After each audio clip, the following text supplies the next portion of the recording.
Hello, hello everyone, this is Chachi. Welcome back to the Final Fantasy IV Jump Fiesta. With me is Max. Max needs to turn off emote only chat.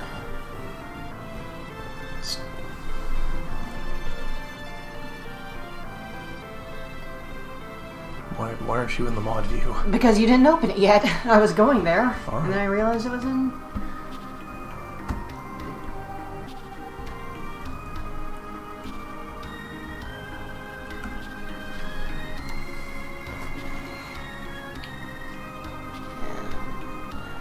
There we go. Alright. Last time, we did some stuff. This time, we go in the soup.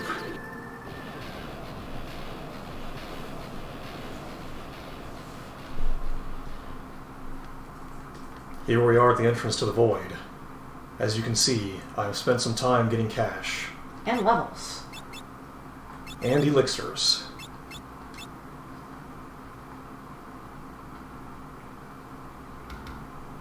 Hopefully 30-something is enough to carry me to the end of the game. We'll see. The Void is a big dungeon, so probably going to have to take it in bites, but we will do our best. Not going to deal with land crawlers today.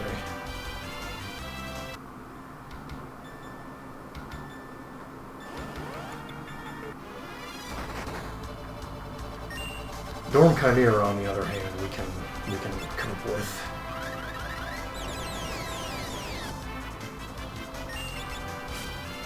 Get out of here.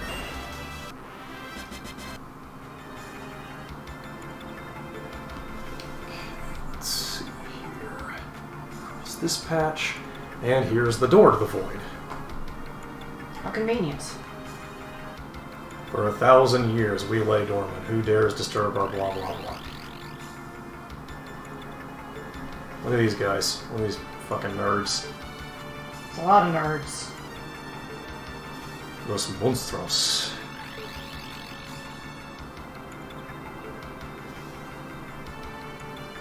Come on in and get your ass kicked.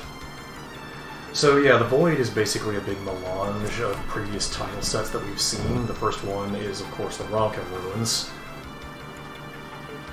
The Ronka Ruins section of the Void is actually a good place to grind elixirs, but I didn't want to go in here before the stream, so that people didn't get to see the monsters come out and go, nyeh. Alright, let's see if we can get rid of these guys. Shoot fly. Roulette! Wait. Nothing happened. Good job.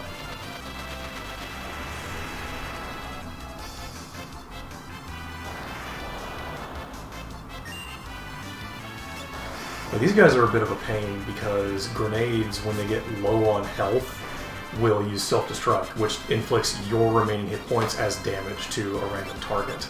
Oof. So it's if you don't hit them pretty hard, they can chew through your resources. Why your remaining hit points, not theirs? It doesn't make sense.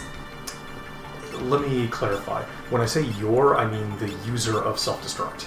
Oh, okay. Okay, cool. We're just gonna let them be. See you later, guys. Oh, a free cottage. That will be important. Ah, level No, don't do that! Wait, he fucked it. He didn't actually cast it. What is with you guys? What? Maybe the Aegis shield blocked it, I just didn't notice. That seems likely.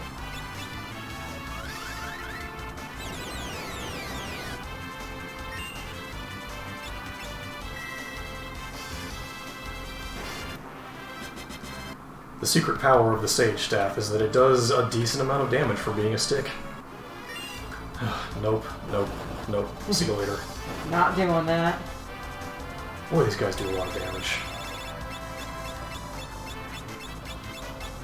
Well, there goes Ferris. Rip.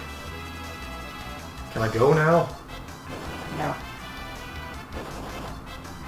seems like the further you get in the game, the harder it is to run away from anything. Yeah, it's kind of fucking trash, to be honest, but what are you going to do? Well, that's why we have return.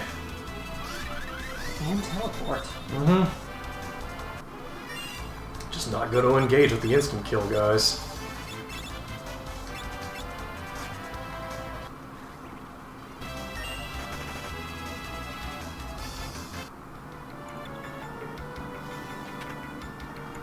Elixir, very generous. Nice. Preemptive strike, even more generous. So how many elixirs do you have right now? Should be 34. Alright.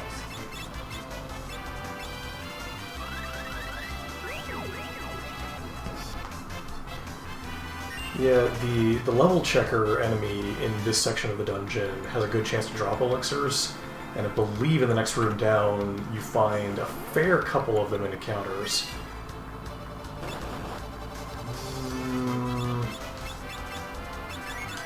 Let's fight these guys. Just because you leveled up for the level checker doesn't mean you don't have room to level up more. Well, I didn't level up for the level checker. I leveled up so we would have a chance at surviving the final boss. Even then, it's highly likely that it's going to be a struggle, but you can't do raw numbers every time.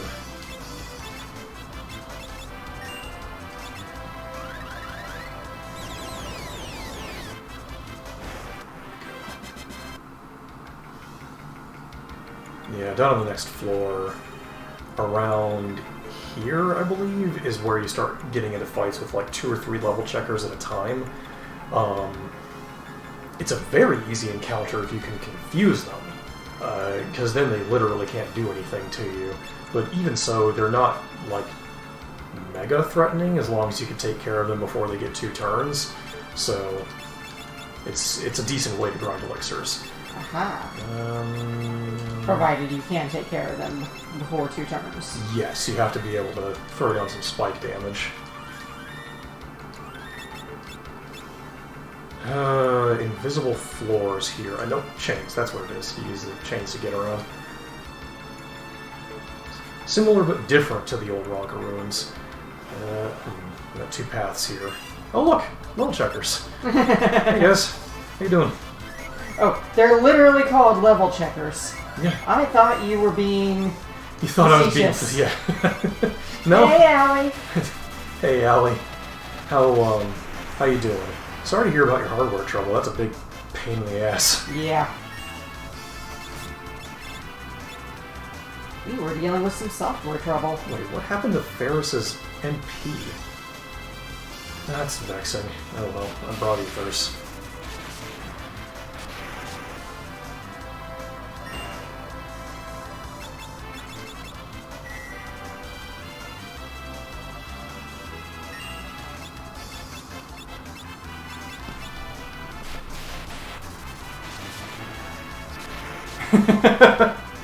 Look, to that alley I can only say, be gay, do crime. Or don't be gay, hell, like, I'm not your dad. I must not have slept at the inn before I came in here. Oh well, that's why I've got all these ethers and whatnot. Aww.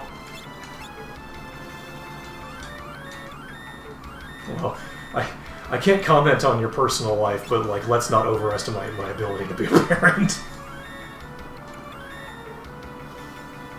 I think you would be a fine one. Just, I have no interest in having children. Yeah, at this point, kind of same. Oh, okay, the treasure's over there. We're gonna go get the treasure. Oh dear. Alright, well, I guess the less said about that, the better. Oof. But let's lighten things up a little bit and have a nice time. What can... Oh. Wrong one. What can we say about today? Well, it's a really nice day for a drive. I don't know what the weather is like in other parts of the country, but this is the Game Boy Advance version. Vanilla. I was thinking about using the Fiesta State ROM hack, but it doesn't really offer much that we need in order to have a good Fiesta, aside from, like, there is one thing that's very funny. Oh, the blood sword, it's here. That I would have liked to show off, but, like, I can do a bonus stream. So, wow, we're just gonna... Well... That's quite a set. So we're gonna restart this battle and see if roulette does murk some of us, and then... I'm gonna try to get the elixir at that level. Wait, there's only one level check. We're not doing this. We're gonna return and then leave. That's the new move. We have to strike. Hallelujah. Yeah, I did the GBA version because it has just a couple of nice little things that sort of improve it over the SNES or the PSX version. It also has some extra classes and whatnot. Like, you can see that Lena is wearing the Oracle job, which is new for the Game Boy Advance. It's not the job that I would have preferred to get out of the... Oh, you had the PSX version. That one was interesting. Like, I didn't care for the load times, but, you know, PSX games, that's just sort of what you had to cope with. But man, the translation was... Not the best. It was sort of funny in its way, but like not in a way that I think is intentional. Yeah, if you can play, if you like the PSX version for whatever reason. Did I just... Oh right, this is the Dimensional Village. If the PSX version is your preferred method, you could, for example, use like RetroArch or something, a game that allows you to increase the disk read speed on your emulator. That would improve load times. But not the translation. Yeah, I mean, you could probably get a patch file for the translation and what I mean, and of course this is all predicated on playing it now, not like back in the before times when you couldn't emulate the PlayStation. Oh, they're grumpy. They're not going to talk to me. How come? Because they're frozen in time. Oh, I see. See how they're not doing their little NPC wiggle? Yeah. I don't think I can sleep here either. Yeah, they're not going to let me freeload. That's stupid. It's a bed. There's no one to tell you can't. Yeah, you'd think. Alright, here I am in the Forest of Moor, where the X-Death comes from. Hello? This is where we make the X-Death. Obtained Dragon Fang. If I were a chemist, I would care. But you're not. Moss Fung. Alright, you guys get the Enfuego. Oh no, they can confuse. Oh dear. Maybe I should have summoned something more dangerous. I would think for Moss Fungus... Oh, is that out now? I'd heard it was coming, but I forgot what the release date was for it. What if we just tell this problem that we're not interested? I've played a couple of idle clicker games on Steam. The problem is that they tend to have achievements meant for playing for very, very long periods of time, and I get bored of them. So... Stop doing all of that. Yeah, that's valid. I actually just bought a copy of What the Golf on Steam. The devs had given me a free one for review when it came out on the Epic Games Store, and I really enjoyed it. So when I saw that it was on sale on Steam, I went, you know what? Why not? Why not support them and help them make more games? Or add improvements to this one. Valid.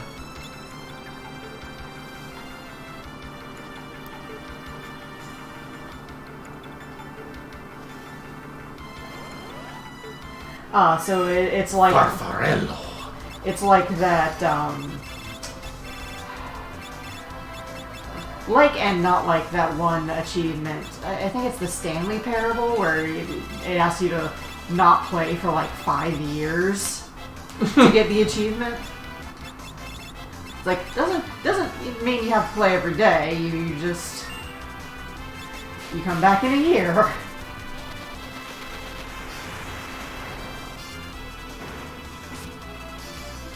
That's surprisingly generous. A lot of those idle games do tend to be like, get, X gazillion cookies or monies or whatever, depending on the game, and it's just so much topping. Let's leave. I said let's leave. I actually never played Cookie Clicker, is the thing. Like, I heard so much about it, but I also heard that it was incredibly addictive, and I didn't want none of that. Good. Got a ribbon that I can't wear. The ribbon is a piece of equipment that's been around since the first Final Fantasy game. It has very poor defense, but it prevents all status ailments. Ooh. It's very useful. Yeah. However, in this game, it can only be worn by dancers. That's stupid! That's Final Fantasy V, baby. Stupid! It's just a ribbon!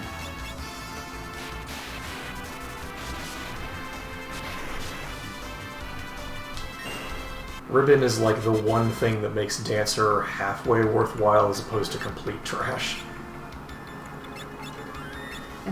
There's probably other things you'd want to equip. Oh no, at the end of the game, being immune to all status ailments is incredibly important. Okay, yeah, valid. Alright, Lilith Rod. What does that do? Maybe I'll take a closer look into it, because I do enjoy them when I play them. Ooh, MP Steel. That's so compelling.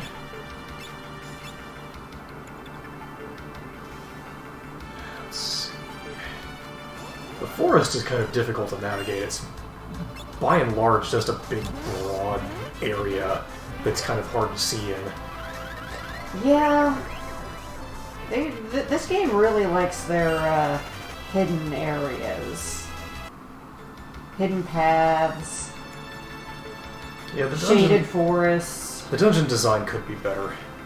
I think I just backtracked. Okay.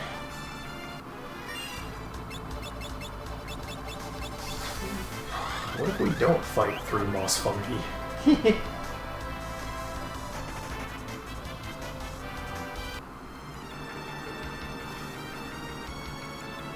Repping a little bit of UK pronunciation there. This is more manageable. Oops. 1 fungi.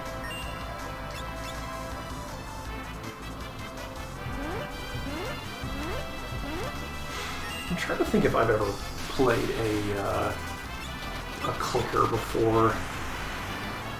Hey, Highway. Welcome to the Void Grind. Yeah, I did that off screen, so hopefully we won't have to do too much. I am probably not going to run as aggressively as I usually do on this path through here, just because like we're level 45, which is probably sufficient to beat Ned, but it never hurts to get a little bit of a buffer. And if I have to take another swing at the dungeon, having the money to rebuy like high potions and things would be valuable.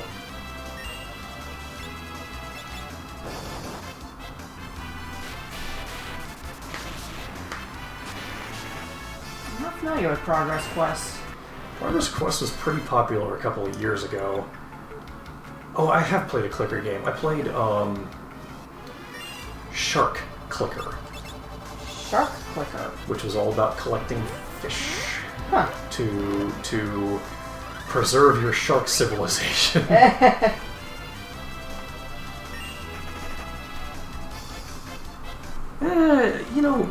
People like what they like. I'm not really gonna knock it. As far as stuff to play, clickers are pretty innocuous compared to some of the stuff they can do.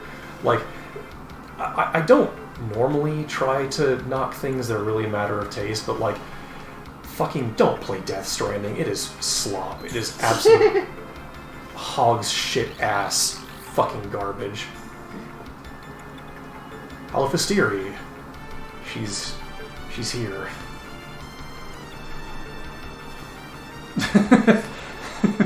Thank you for inviting us to your TED Talk.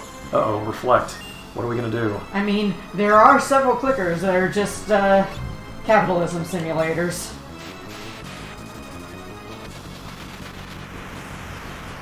And I have played them.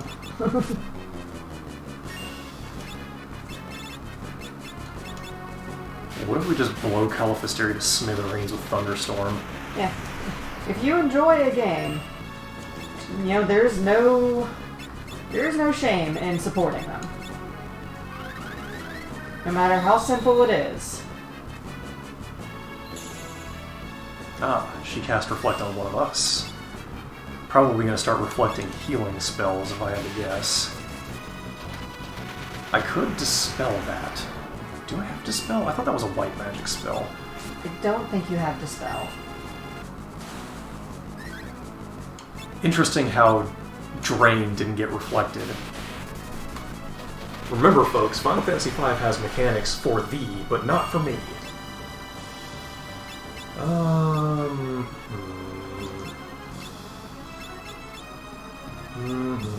This is a really neat sprite, though. Yeah, it's pretty cool looking.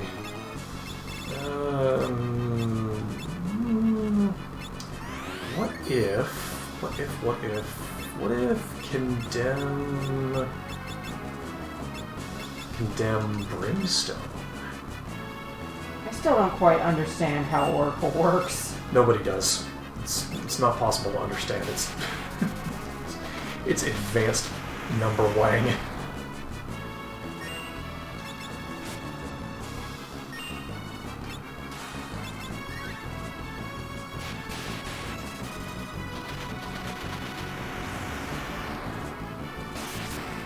Anyway, there goes Caliphysteria. Not too bad. She's mostly difficult if you rely on black magic. Ah. If you're sufficiently physically powerful or you have Summoner, she's not that big of a deal. I don't really even need to heal up much. Let's press on. Here we are in... I think this is the Dragon Graveyard tile set? No, this is something else. This is like... whatchamacallit? The Cave of Moor, I think? Oh no, look at these guys. Eyes. I spy with my little eye. Yay.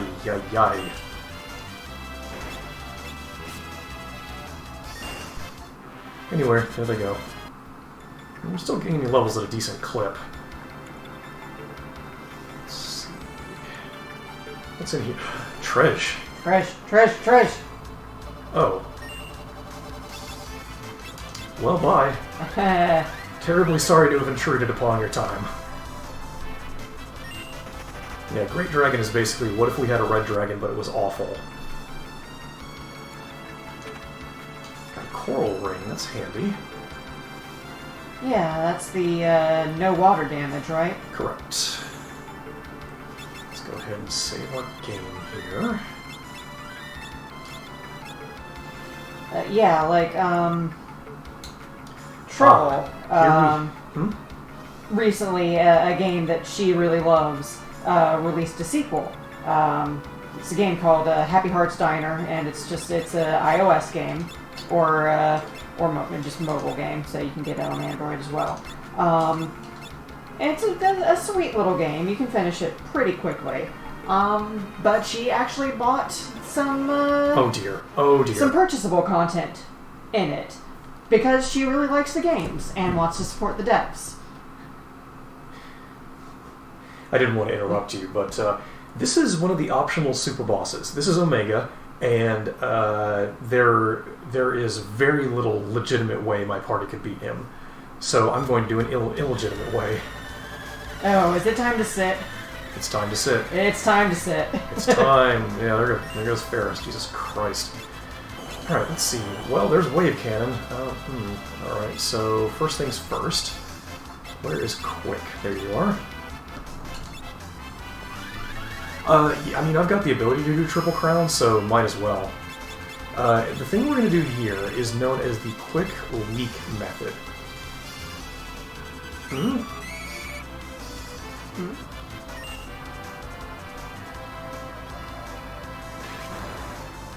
What happened? I'm not sure. Normally, he doesn't do that.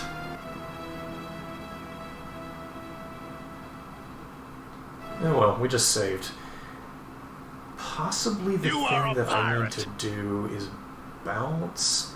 Blinking Rune, thanks for the follow. Welcome to you. Yeah, thank you. Can we get a shout out for Blinking Rune? Yeah.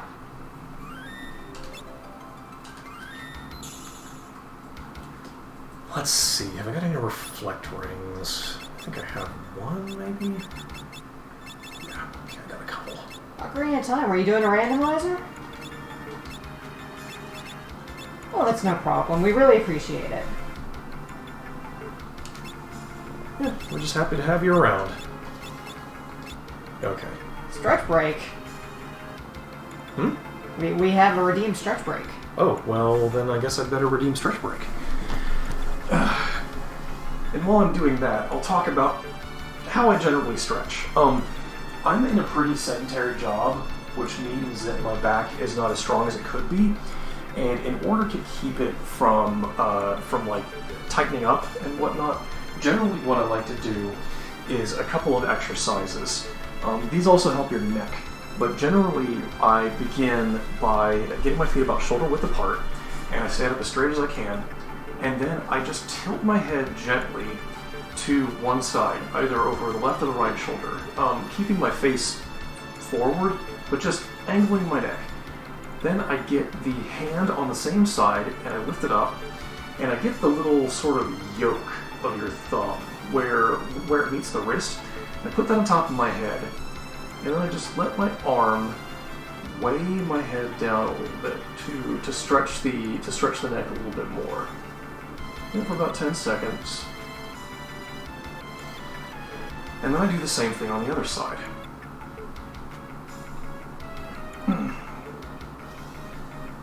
And these are stretches that are recommended by physical therapists. Yep.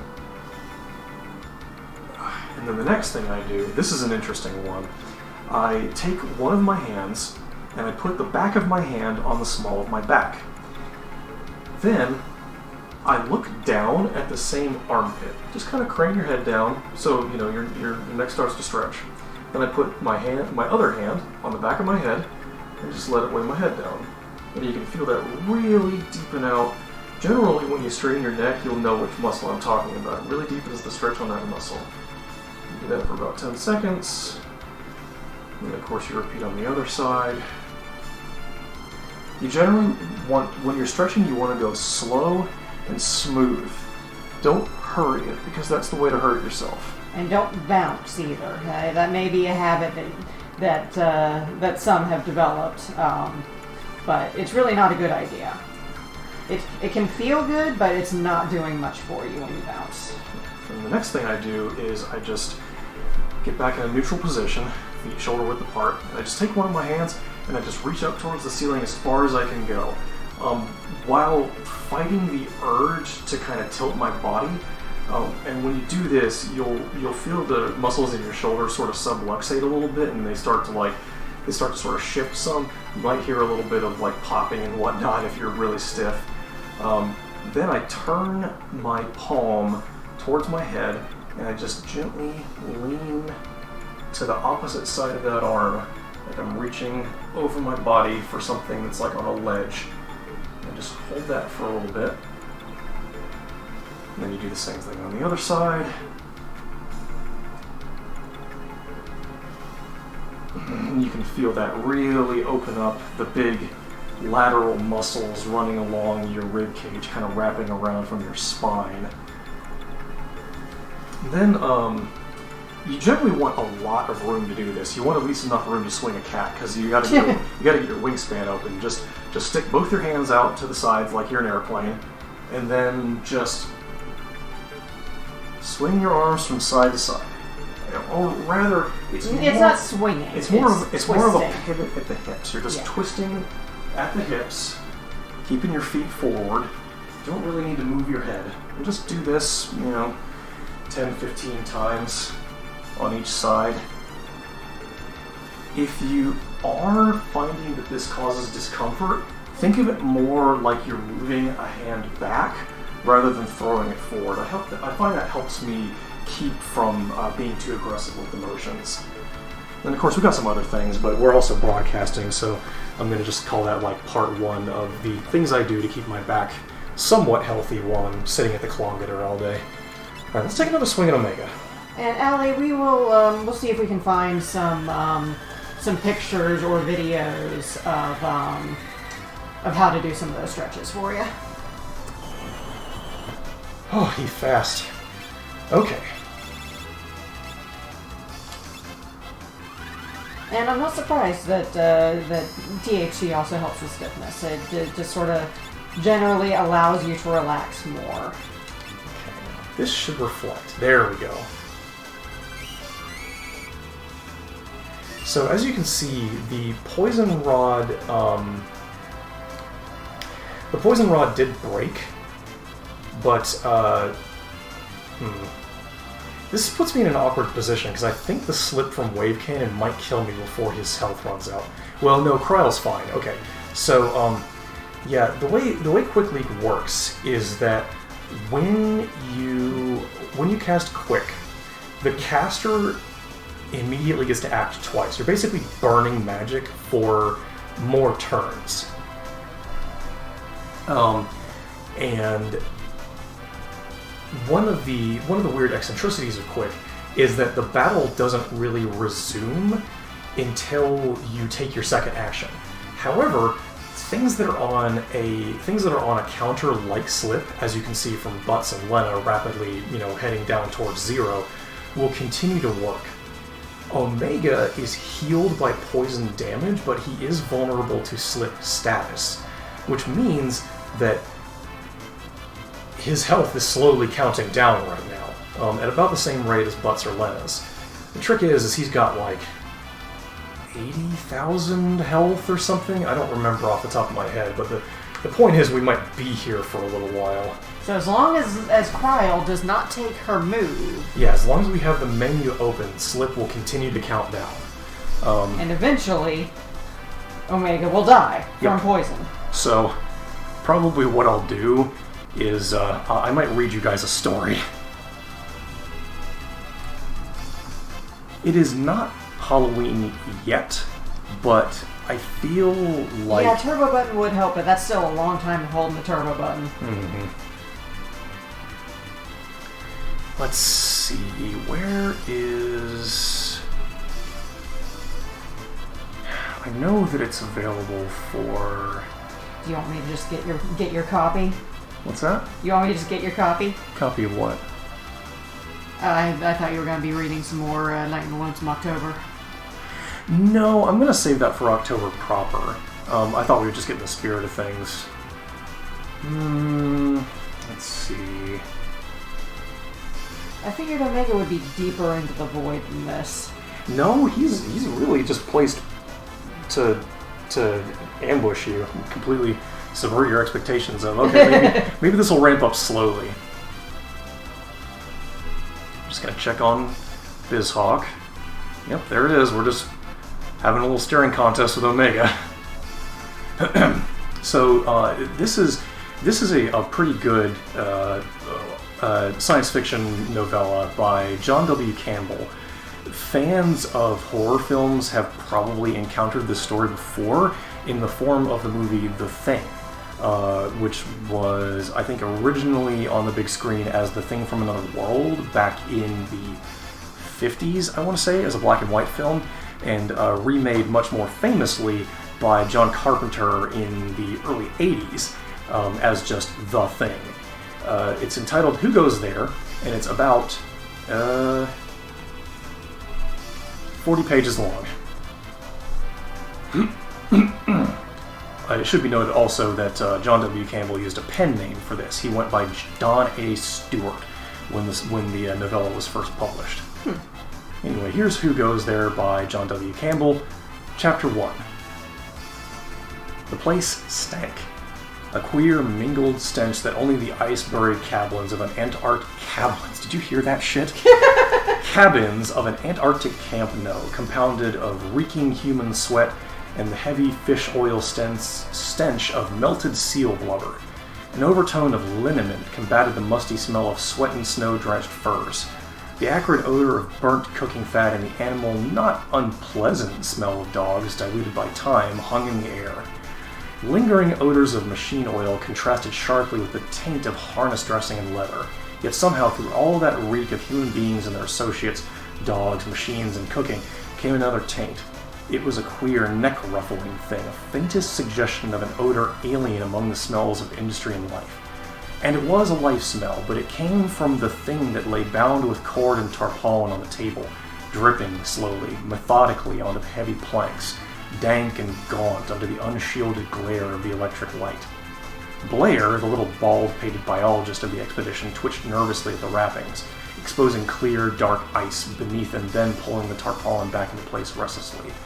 His little bird-like motions of suppressed eagerness danced his shadow across the fringe of dingy gray underwear hanging from the low ceiling, the equatorial fringe of stiff graying hair around his naked skull, a comical halo about the shadow's head. Commander Gary brushed aside the lax legs of a suit of underwear and stepped towards the table.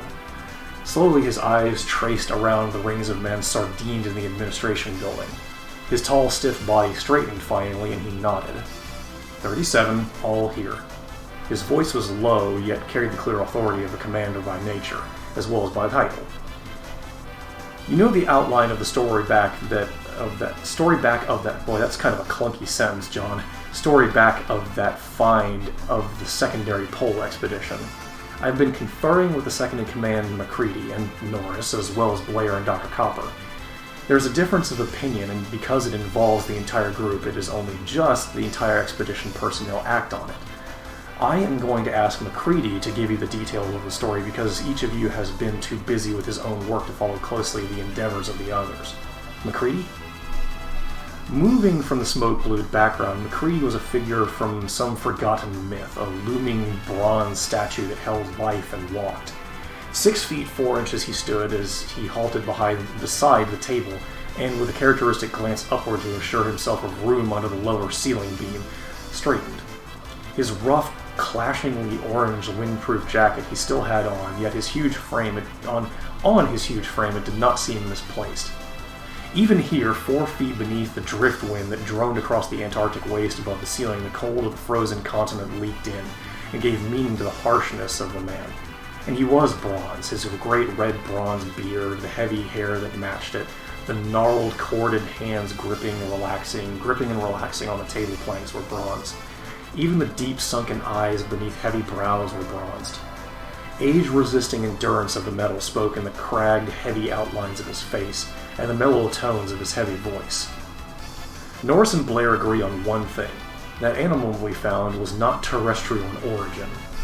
Norris fears there may be danger in that. Blair says there is none.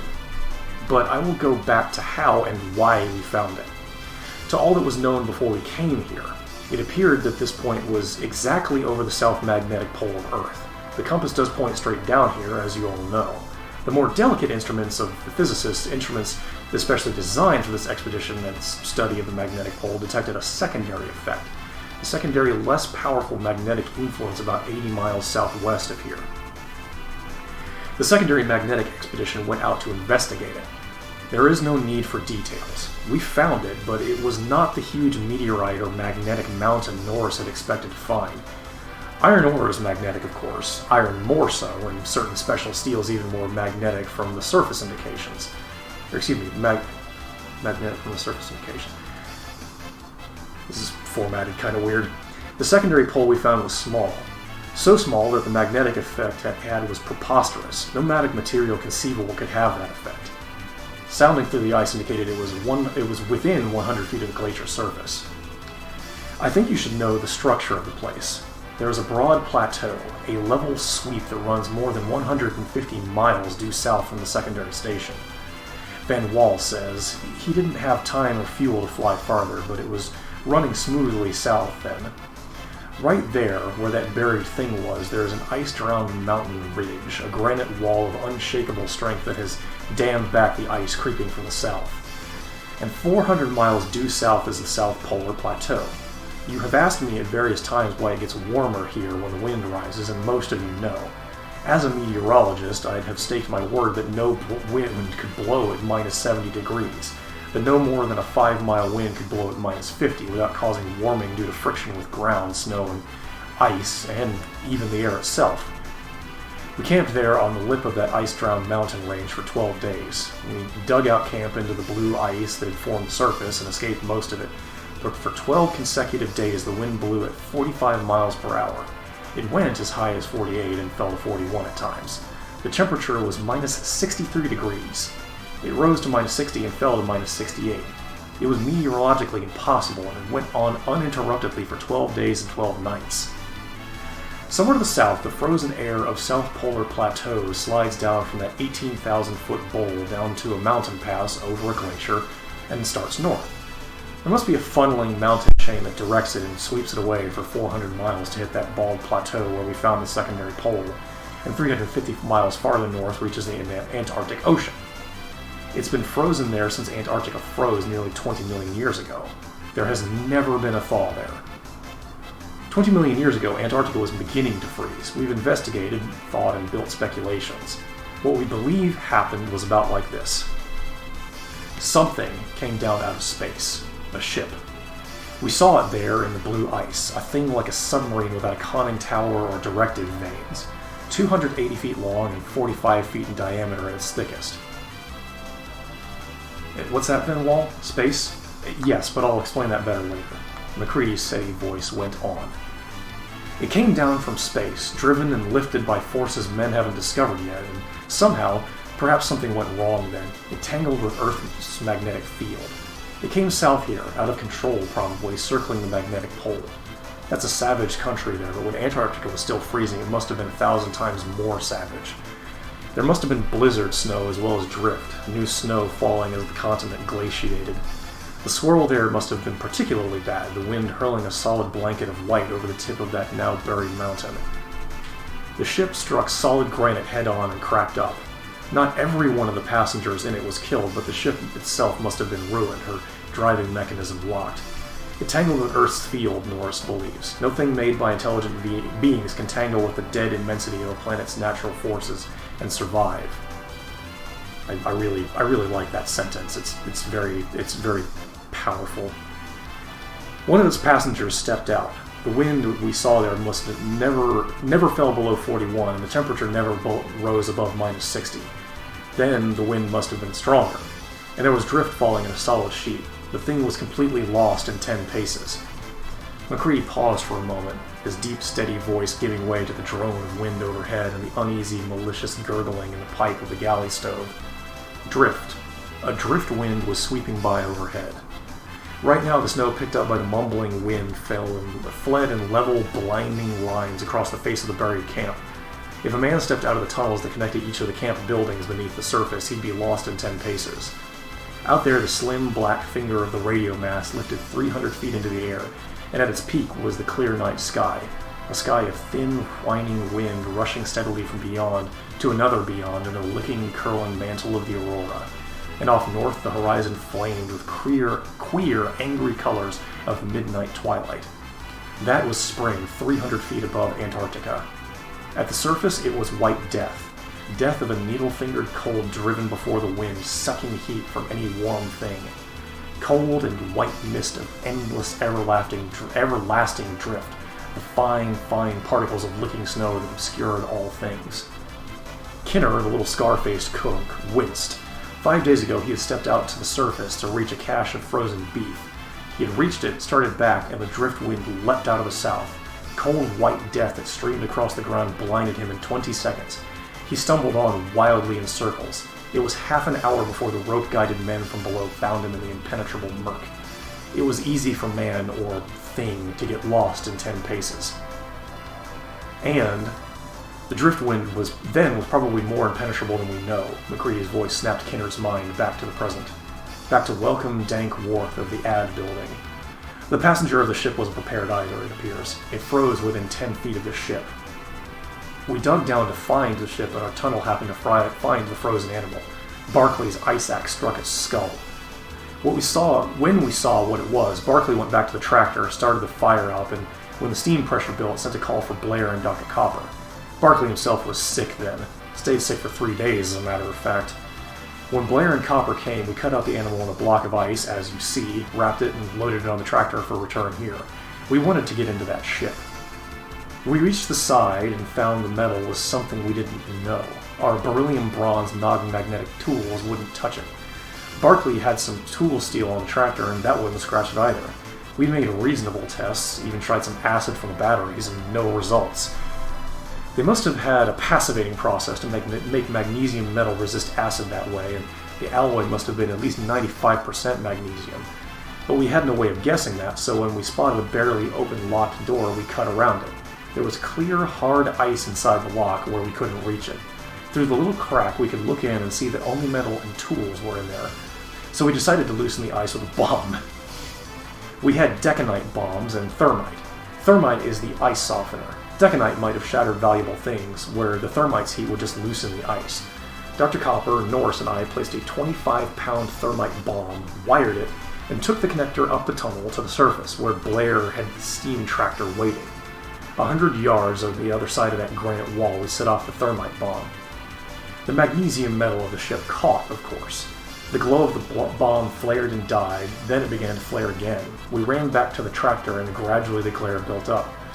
From where we were, we could see the whole ice field illuminated from beneath with an unbearable light. The ship's shadow was a great, dark cone reaching off toward the north, where the twilight was just about gone. For a moment it lasted, and we counted 3 other shadow things that might have been other passengers frozen there. Then the ice was crashing down and against the ship. That's why I told you about that place. The wind sweeping down from the pole was at our backs. Steam and hydrogen flame were torn away in white ice fog. The flaming heat under the ice there was yanked away towards the Antarctic Ocean before it touched us. Otherwise, we wouldn't have come back, even with the shelter of that granite ridge that stopped the light. Somehow in the blinding inferno we could see great hunched things, black bulks glowing, even so. They shed even in the furious incandescence of the magnesium for a time. Those must have been the engines, we knew, secrets going in blazing glory, secrets that might have given man the planets, mysterious things that could lift and hurl that ship, and had soaked in the force of the Earth's magnetic field. I saw Norris's mouth move and ducked. I couldn't hear him. Insulation, something, gave way. All Earth's field they'd soaked up 20 million years before it broke loose. The aurora in the sky above licked down the whole plateau that was bathed in cold fire that blanketed vision. The ice axe in my hand got red hot and hissed on the ice. Metal buttons on my clothes burned into me, and a flash of electric blue seared upward from beyond the granite wall. Then the walls of ice crashed down on it. For an instant it squealed the way dry ice does when it's pressed between metal. We were blind and groping in the dark for hours while our eyes recovered. We found every coil within a mile was fused rubbish. The dynamo in every radio set, the earphones and speakers. If we hadn't had the steam tractor, we wouldn't have gotten over to the secondary camp. Van Wall flew in from Big Magnet at sunup, as you know. We came home as soon as possible. That is the history of that. McCready's great bronze beard gestured toward the thing on the table. That's the end of Chapter 1, so I'm going to check on Omega. Omega, how you doing? He's being Omega. Yeah. So, can we do a quick thing? Can you look up how much health he has while I get some water? Sure. Let's see.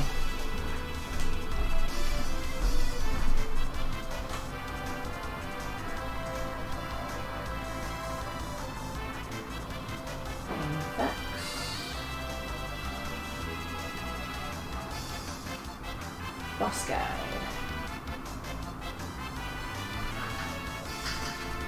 According to this, Omega has 55,530 hit points.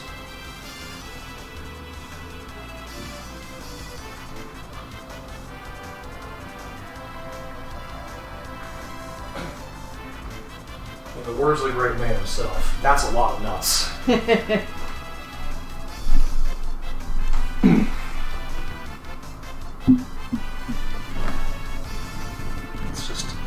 Let's just guesstimate how long it takes to quick leak Omega. Good?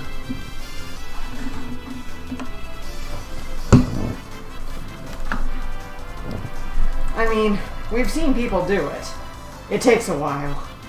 He just left with Slip.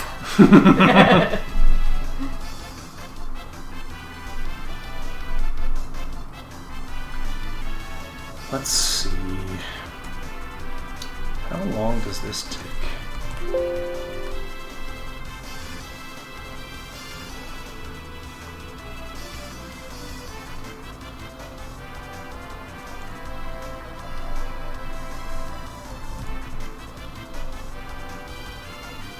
Oh my god. What? Okay, apparently it takes like 2 hours to quick leak Omega. Ah. So probably what I'll do is I'll put OBS over here, or not OBS, I'll put BizHawk over here, and then I'll just snap the story to the side of the screen so that I can fast forward it while I'm talking. Alright, over you go.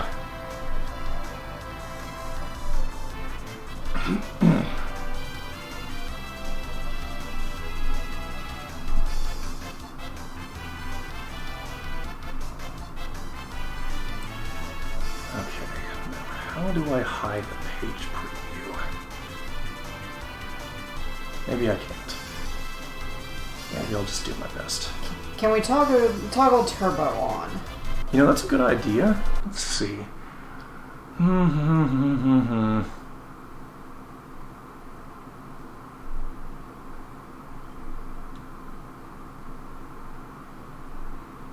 Shift tab for turbo. That might be for buttons, but let's see what happens.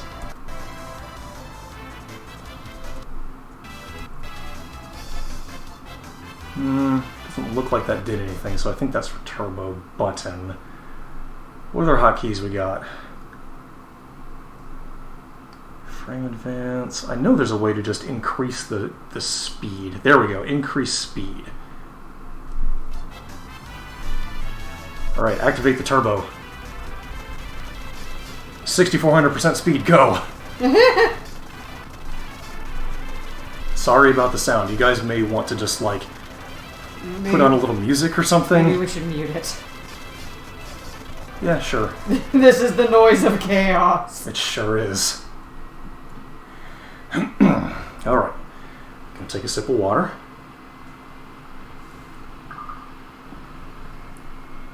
Chapter 2. Blair stirred uneasily, his little bony fingers wriggling under the harsh light. Little brown freckles on his knuckles slid back and forth as the tendons under the skin twitched.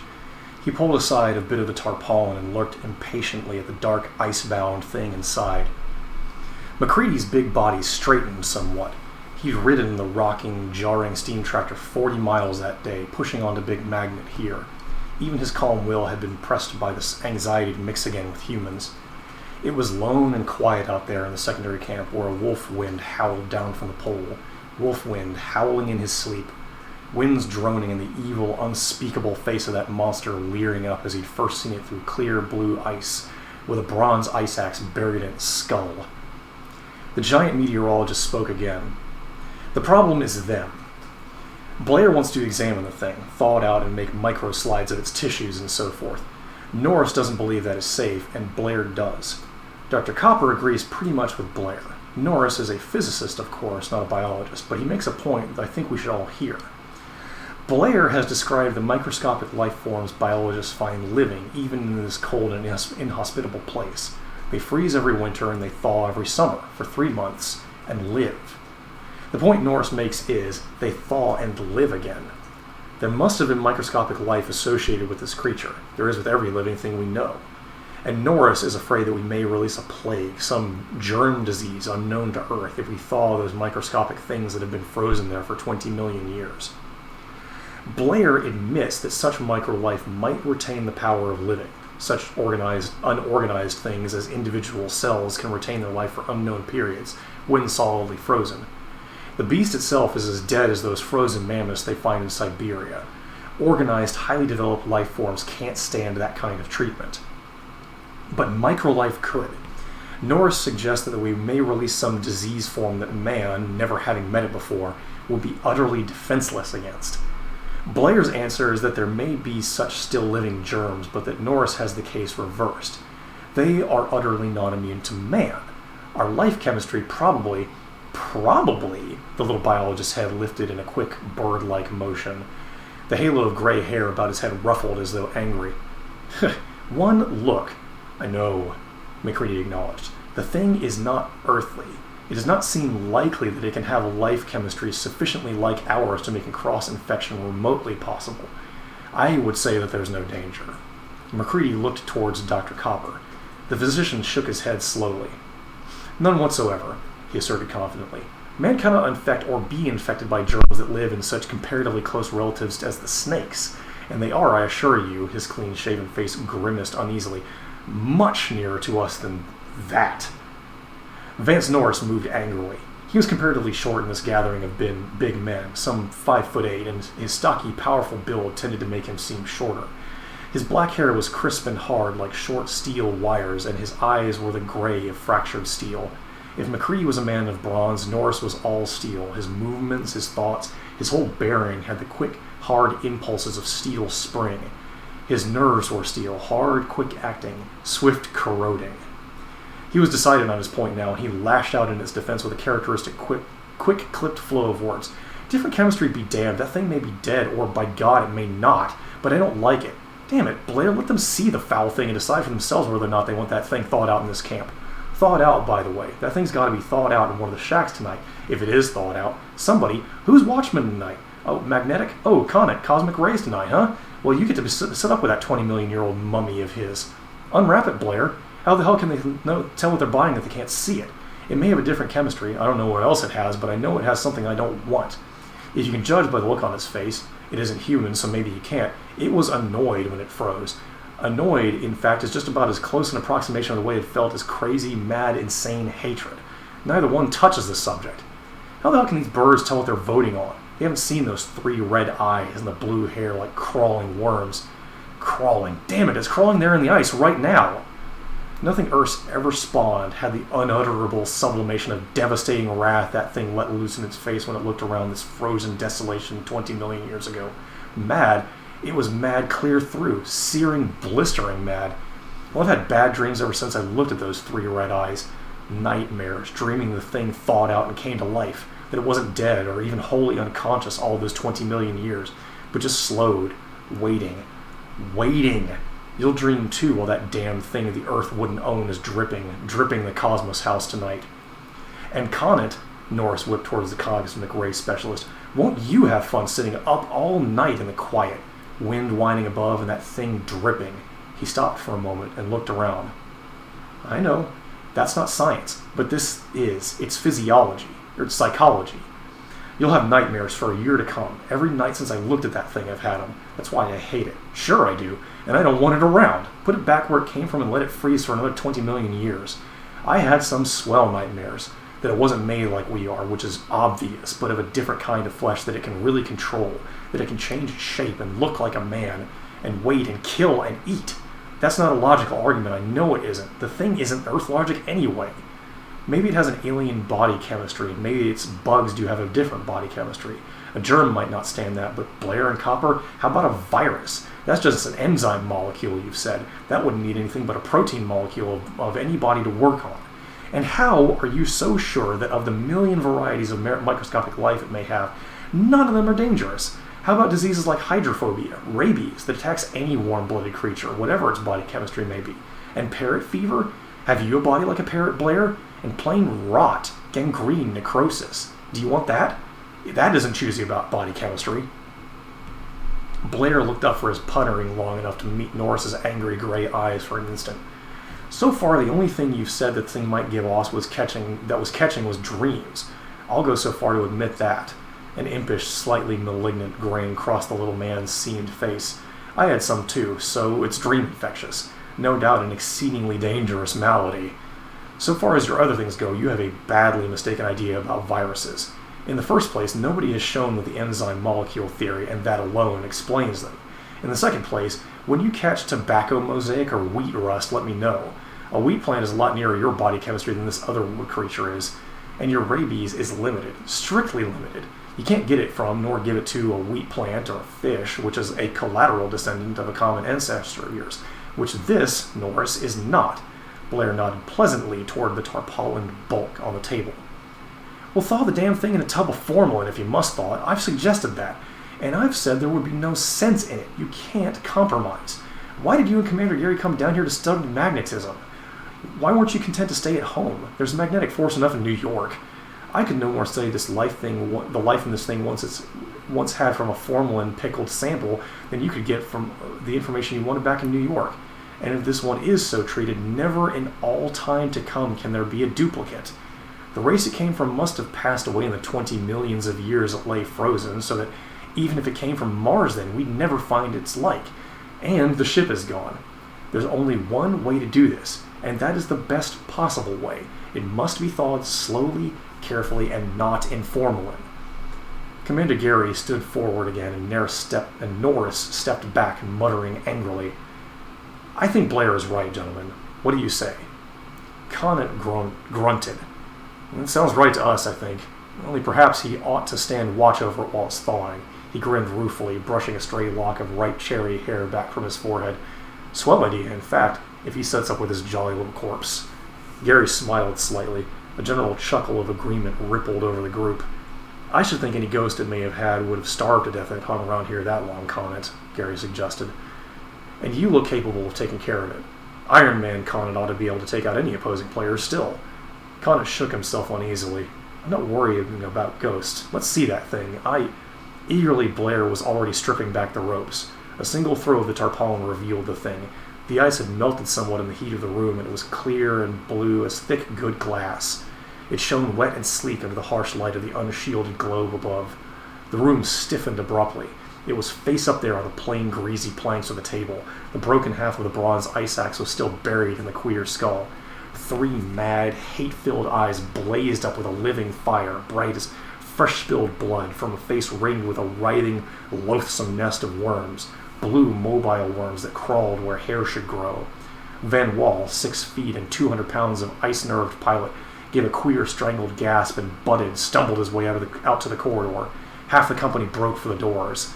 The others stumbled away from the table. Macready stood at one end of the table watching them, his great body planted solid on the powerful legs. Norris, from the opposite end, glowered at the thing with a smoldering heat. Outside the door, Gary was talking with half a dozen of the men at once. Blair had a tack hammer. The ice that cased the thing sloughed crisply under its steel claw as it peeled from the thing. It had cased for 20,000 years. We can take a little drink break for Chapter 3. And we're still going with Omega. Yep, let's check on him. Omega, you good? Yeah. Cool. The worst part is that you can't really tell that it's still working properly. Yeah, a little meter would help, but hindsight's 20/20. Chapter 3. I know you don't like the thing, Conant, but it just has to be thought out right. You say leave it as it is till we get back to civilization. All right, I'll admit your argument that we could do a better and more complete job there is sound. But how are we going to get this across the line? We have to take this through one temperate zone, the equatorial zone, and halfway through the other temperate zone before we get it to New York. You don't want to sit with it for one night, but you suggest then that I hang its corpse in the freezer with the beef? Blair looked up from his cautious chipping, his bald, freckled skull nodding triumphantly. Kinner, the stocky, scar-faced cook, saved Connor the trouble of answering. Hey, you listen, mister. You put that thing in the box of the meat, and by all the gods that ever were, I'll put you in there to keep it company. You birds have brought everything movable in this camp into my mess onto my mess tables here already, and I had to stand for that. But you go putting things like that in my meat box or even my meat cache here, and you cook your own damn grub. But Kinner, this is the only table Big Magnet that's big enough to work on, Blair objected. Everybody's explained that. Yeah, and everybody brought everything in here. Clark brings his dogs every time there's a fight and sews them up on that table. Rawlson brings in his sledges. Hell, the only thing you haven't brought in on that table is the Boeing, and you'd have had it in here if you could figure out a way to get it through the tunnels. Commander Gary chuckled and grinned at Van Wall, the huge chief pilot. Van Wall's great blonde beard twitched suspiciously as he nodded gravely to Kenner. You're right, Kenner. The aviation department is the only one that treats you right. It does get crowded, Kenner, Gary acknowledged, but I'm afraid we all find it that way at times. Not much privacy in an Antarctic camp. Privacy? What the hell's that? You know, the thing that really made me weep was when I saw Barkley marching through here chanting the last lumber in the camp. The last lumber in the camp, and carrying it out to build the house on his tractor. Damn it, I missed that moon cutting the door he walked out more than I missed the sun when it set. That wasn't just the last lumber Barkley was walking off with. He was carrying the last bit of privacy in this blasted place. A grin rode even on Connet's heavy face as Kenner's perennial good-natured grouch came up again, but it died away quickly as his dark, deep-set eyes turned again to the red-eyed thing Blair was chipping from its cocoon of ice. A big hand roughed his shoulder-length hair and tugged at a twisted lock that fell behind his ear in a familiar gesture. I know that cosmic ray shack's going to be too crowded if I have to sit up with that thing, he growled. Why can't you go on chipping the ice away from around it? You can do that without anybody butting in, I assure you, and then hang the thing up over the power plant boiler. That's warm enough. It'll thaw out a chicken, even a whole side of beef in a few hours. I know, Blair protested, dropping the tack hammer to gesture more effectively with his bony, freckled fingers, his small body tense with eagerness, but this is too important to take any chances. There never was a find like this. There never can be again. It's the only chance men will ever have, and it has to be done exactly right. Look, you know how the fish we caught down near the Ross Sea would freeze almost as soon as we got them on deck, and come to life again if we thawed them gently? Low forms of life aren't killed by quick freezing and slow thawing. We have... Hey, for the love of heaven, you mean that damn thing will come to life? Conant yelled. You get that damn thing? Let me at it. There's going to be in so many pieces. No, you fool. Blair jumped in front of Conant to protect his precious find. No. Just low forms of life. For Pete's sake, let me finish. You can't thaw higher forms of life and have them come to. Wait a moment, now hold it. A fish can come to after freezing because it's so slow, it's so low a form of life that the individual cells of its body can revive. And that alone isn't enough to reestablish life. Any higher forms thawed out that way are dead. Though the individual cells revive, they die because there must be organization and cooperative effort to live. That cooperation cannot be reestablished. There's a sort of potential life in any uninjured, quick-frozen animal, but it can't, under any circumstances, become active life in higher animals. The higher animals are too complex and too delicate. This is an intelligent creature as high in its evolution as we are in ours, perhaps higher. It's as dead as a frozen man would be. How do you know? Demanded Conant, hefting the ice axe he had seized a moment before. Commander Gary laid a restraining hand on his heavy shoulder. Wait a minute, Conant. I want to get this straight. I agree that there's going to be no thawing of this thing if there is the remotest chance of its revival. I quite agree it is much too unpleasant to have alive, but I had no idea there was the remotest possibility. Dr. Copper pulled his pipe from between his teeth and heaved his stocky, dark body from the bunk he had been sitting in. Blair's being technical. That's dead as the mammoths they find frozen in Siberia. Potential life is like atomic energy. It's there, but nobody can get it out. It certainly won't release itself except in rare cases, as rare as radium in the chemical analogy. We have all sorts of proof that things don't live after being frozen, not even fish, generally speaking, and no proof that higher animal life can under any circumstances. What's the point, Blair? The little biologist shook himself. The little ruff of hair standing around his bald head, his bald pate waved in righteous anger. The point is, he said in an injured tone, that the individual cells might show the characteristics they had in life, if it is properly thawed. A man's muscle cells live many hours after he's died, but just because they live and a few things like hair and fingernails still live, you wouldn't accuse a corpse of being a zombie or something. Now, if I thaw this right, I may have a chance to determine what sort of world it's native to. We don't and can't know by any other means where it came from, or whether, rather, it came from Earth or Mars or Venus or from beyond the stars. And just because it looks unlike man, you don't have to accuse it of being evil or vicious or something. Maybe that expression on its face is equivalent to a resignation to fate. White is the color of mourning to the Chinese. If men can have different customs, why can't a so different race have different understandings of facial expressions? Conant laughed softly and mirthlessly. Peaceful resignation? If that's the best it could do in the way of resignation, I should exceedingly dislike seeing it when it was looking mad. That face was never designed to express peace.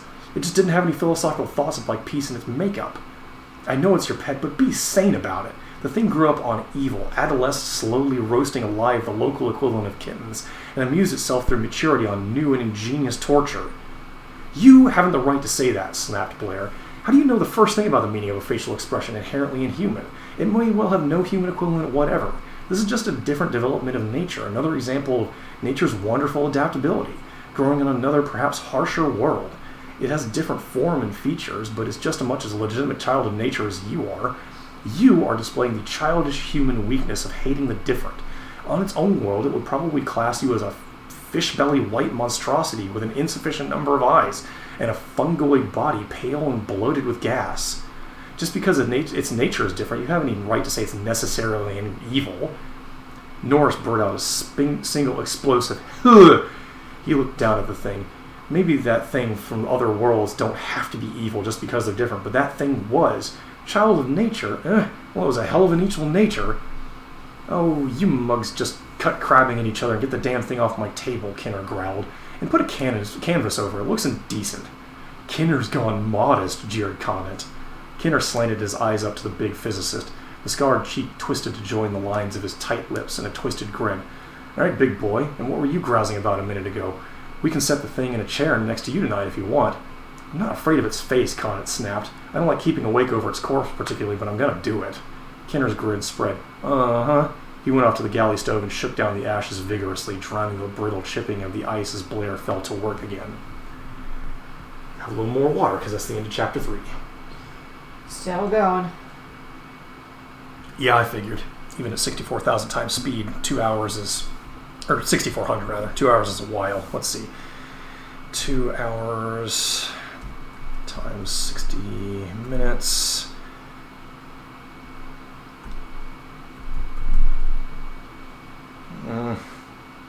I don't know. You'd think this would be going faster. Well, we didn't turn turbo on for quite a while, so... Yeah. I don't know. I'm beginning to wonder if Quick Leak isn't working in this ROM or something. Well, let's do one more chapter. If he doesn't seem to be, if he's not dead by then...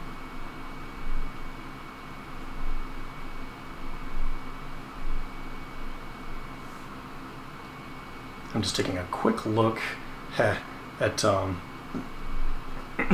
Quick Leak to see. Okay, quick. And then there's the vent, there's the poison. Poison yourself. Heals Mega. Yeah, and then you just sit there for 2 hours. With receiving no sign at all that Omega is taking any damage. Alright, let's keep going. Well, hang on. Is there something that I have to do, maybe? Like, do I have to unpause at some point? I think you would just KO, because your other party members do.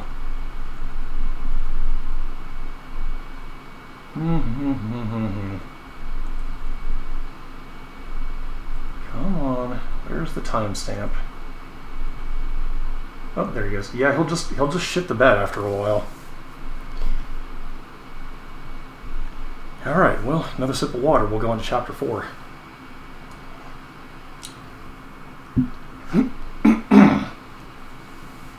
Cluck, reported the cosmic ray counter. Cluck, brr, cluck. Conant stared and dropped his pencil, or started rather, and dropped his pencil.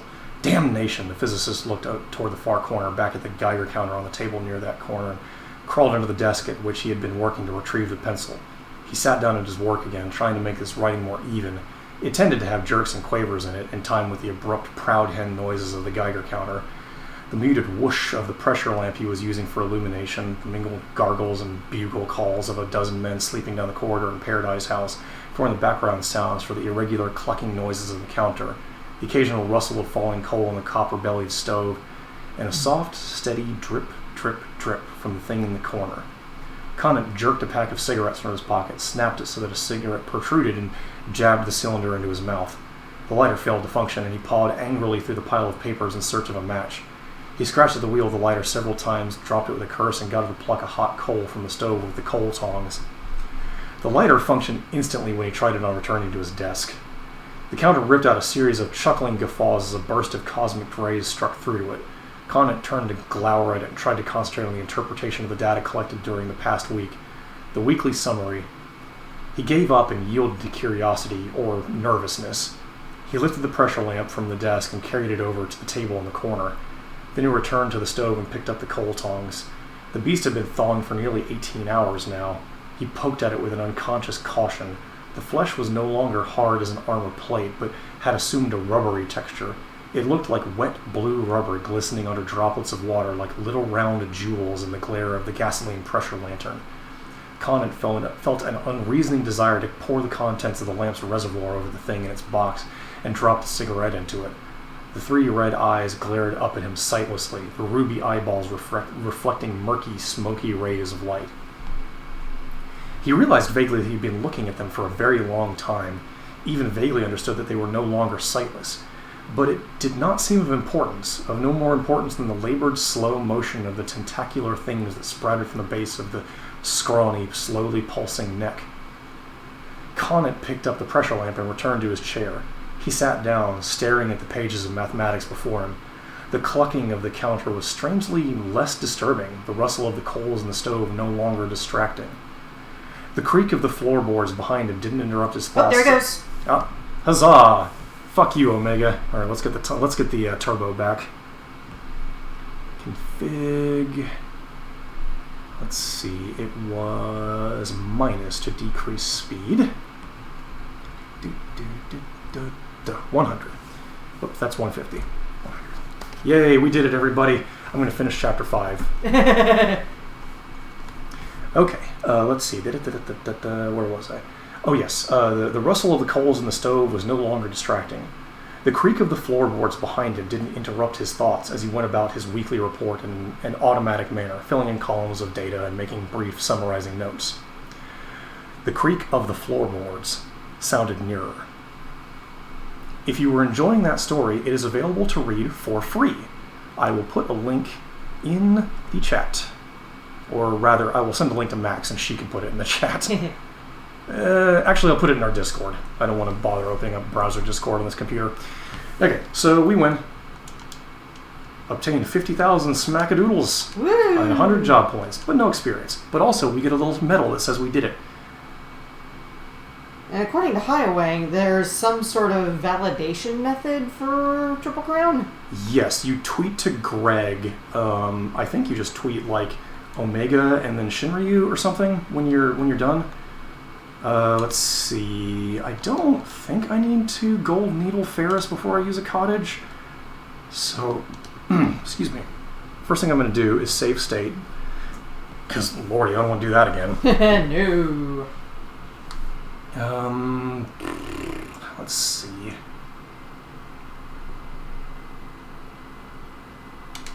Right, cottage. Everybody up. Yeah, that's why I wasn't particularly aggrieved about the other party members going down, is because nobody needs any more job points, and Omega doesn't give experience. There we go, everybody's fine.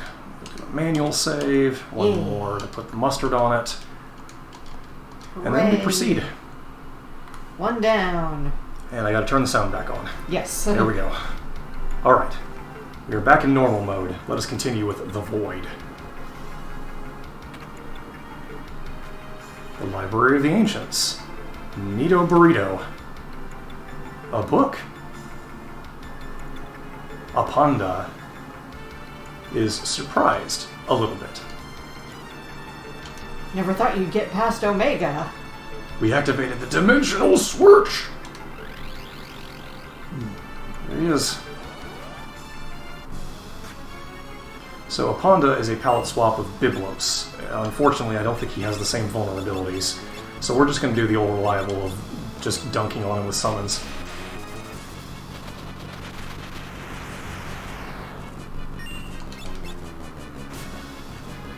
No toad.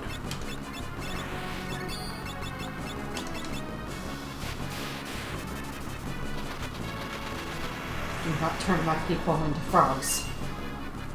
Oh, you know, a thing that I should do is use a Maiden's Kiss on butts.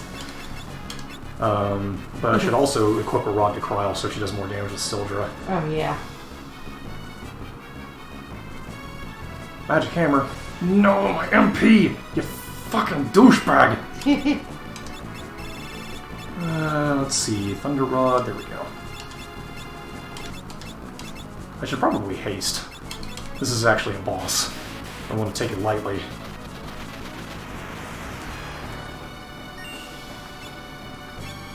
Let's see. This Wind Slash on. No. That's fairly damaging. Oh dear. Okay. Summon. You do this.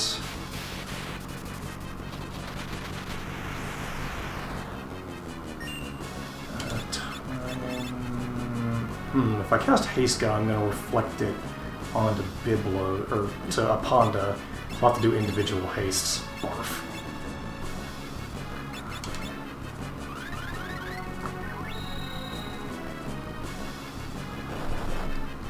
Oof, ouch, my bones and organs. And the nice thing is, after all that grinding, you've got a lot of hit points. Yeah, more than I had, anyway. I mean, at the end of the last stream, most of your team had under 1,000 aside from butts. Mm-hmm. Ferris had like just over 1,000. So yeah, it's definitely a good sign that bosses are not just murking us in 2 turns. Let's see. Let's have Lena do some healing. Where is my healing staff? There we go. Heal Ferris. Yup, good call, because Aponda just punched her in the mouth. What a douchebag.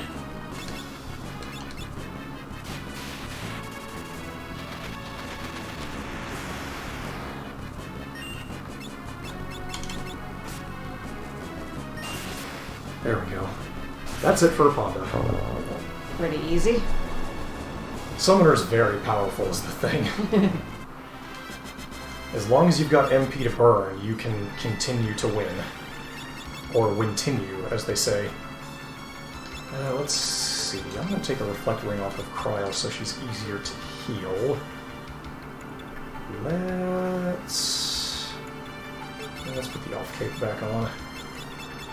Rod, yes, item. Ugh, my kingdom for a white mage. Let's see. Healy. Good. White mage is forbidden. Yep, not allowed. Okay, now we have a choice. Left or right? What do you think?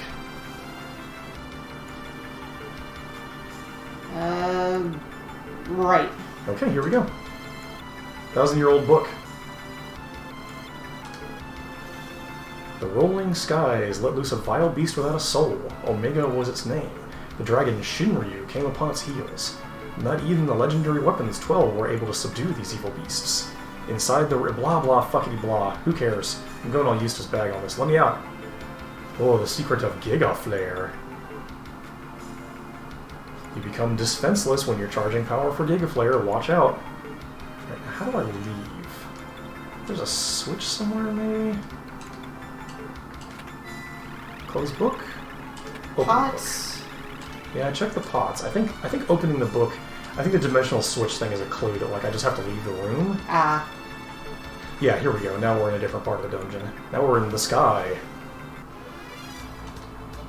Dragon is okay. I'll bite. Have some of this.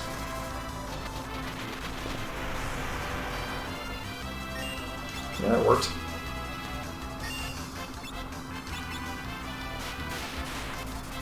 Barf. Yay! Sildra saves the day again. Good job, Sildra. Yeah, this is basically just the castle tile set, like Tycoon or Phoenix Tower, but they, we don't have much in the way of background, so we can see the clouds. A ninja!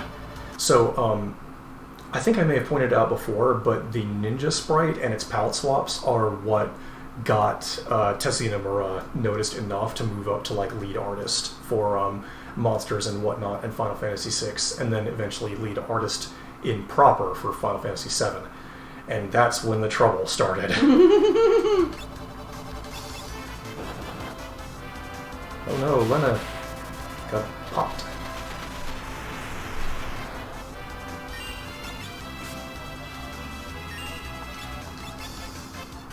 We defeat this nefarious ninja. Yes.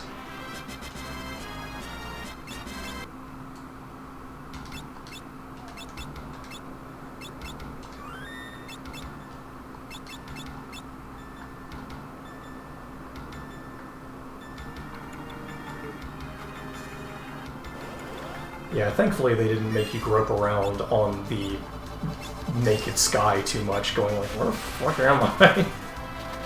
That would be really tiresome. Yeah.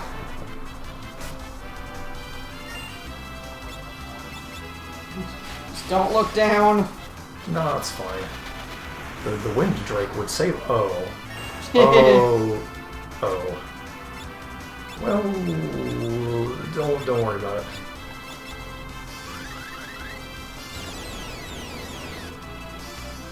Oh, all that reading aloud really dried me out. Yeah, it does. That's why when I do my crit group, I always have a glass of water with me. Because even if you're not reading for the night, just the talking and critiquing, it gets you. Mm-hmm. But definitely even worse when you're reading.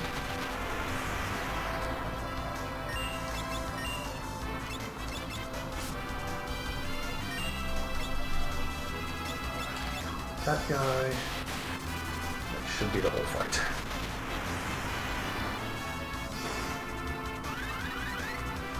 Yeah, the nice thing about having a time mage or having people have time as secondary is it means you're very fast, which means you can pour on damage in the opening turn of a combat. It's not a foolproof strategy, but it does help. Guess this is the only way forward. Ninjas. Damn.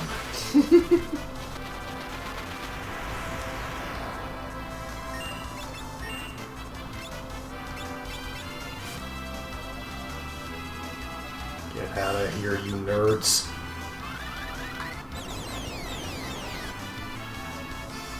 I said go. Please. You did it. Good job, Max. Oh, they dropped Fuma Shurikens. That would be great if I could use them. Holy smokes, this encounter right. At least I'm not running low on experience. Yep.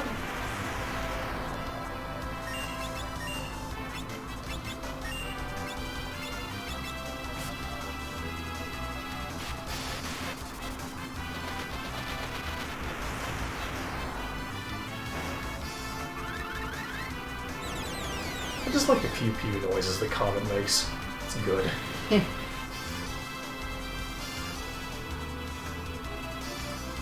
Wow, he's kind of sticking around, huh? Well, we'll fix that. Yeah, he probably doesn't have much left. No reason to spend 16 MP on that. However, he did rough us up, so let's drink some potions. So, if you were to have to leave the dungeon... Would I have to walk back? Yes. Yes. Oof. Regrettable, but that's sort of the way it goes. But you wouldn't have to fight the bosses again, at least. No, I'm pretty sure they stay dead.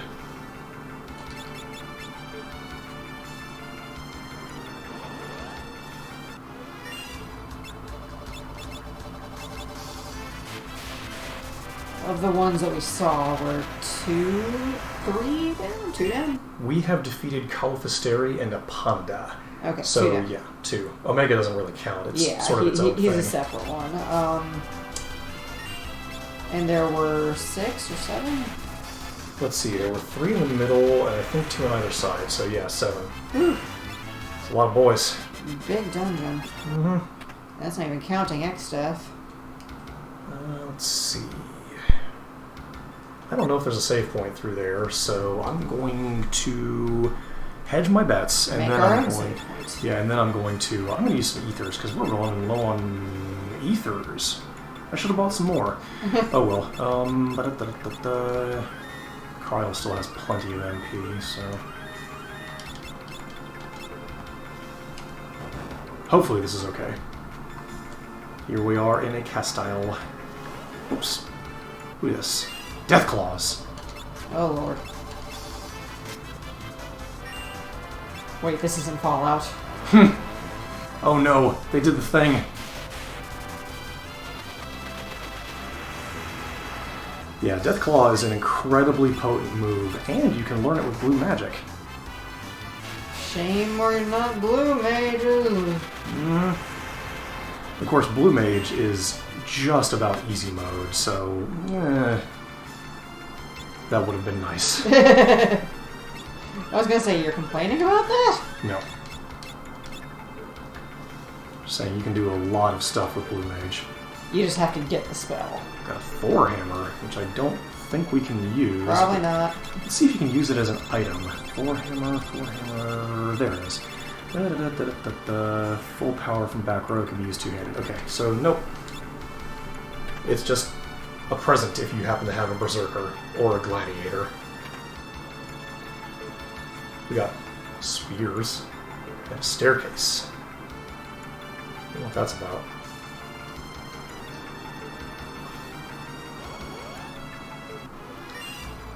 Just sword dancers this time. Manageable.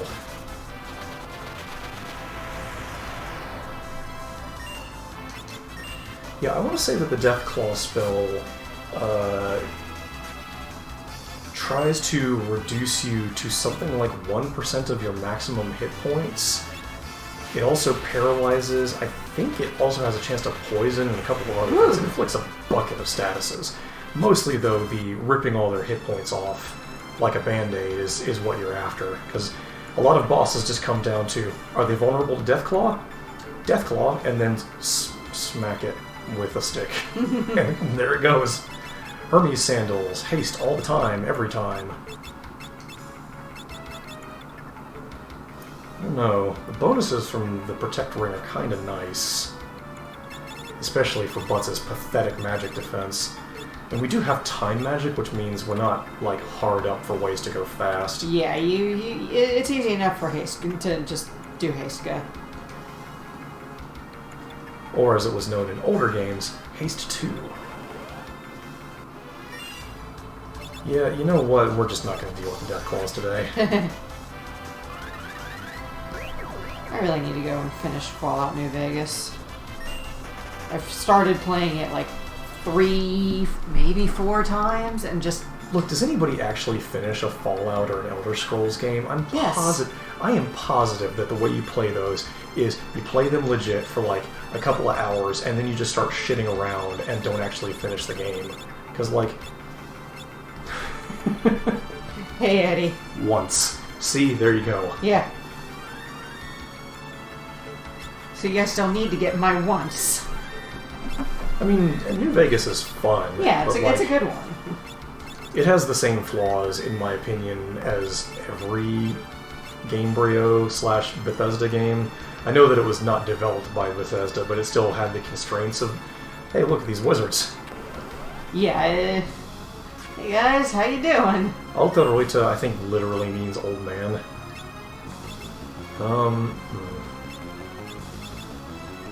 Well, what do we do with an old man? We fry him inside out.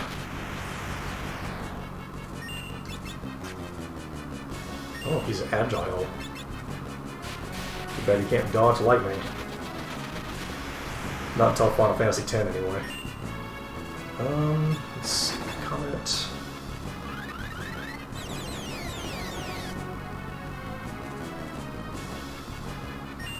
All I want is to finish the games that I am capable of finishing. Well, you can definitely finish New Vegas. He reveals his true form. He's this thing. It sucks. I don't know why I did this. I guess because I saw a treasure chest. Oh, it heals from lightning. Okay, we're gonna... Restart? Yeah, maybe we'll just leave.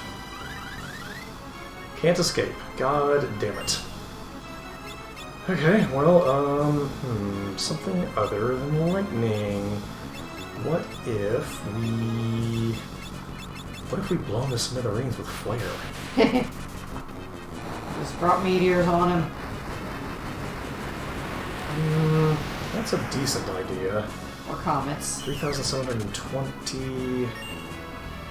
How much damage would meteor do by comparison?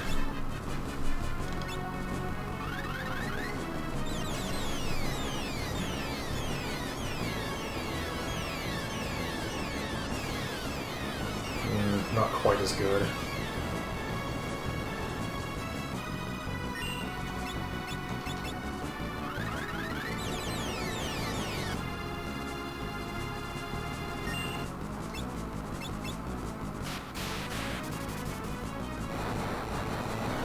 Good old non-elemental damage. Never let us down. Yay! Now there's 2 more of them in there. Let's see. And the question is, will you even be able to use what's in that chest? Stay tuned.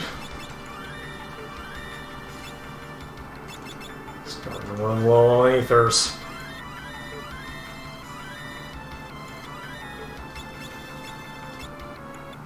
Ah! What if like an instant death hit? Can't remember. Oh, right, they can just make you go away. Wait, why were we here? No, like, the idea is that we can't remember Lena.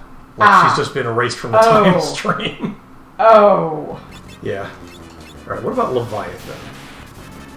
That's a little bit cheaper than Bahamut.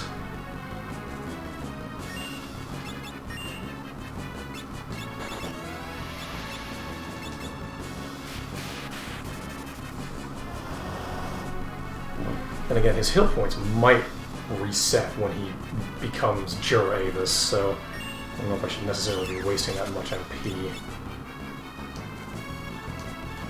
I guess it depends on if you need to lower him enough to make him reveal his true form.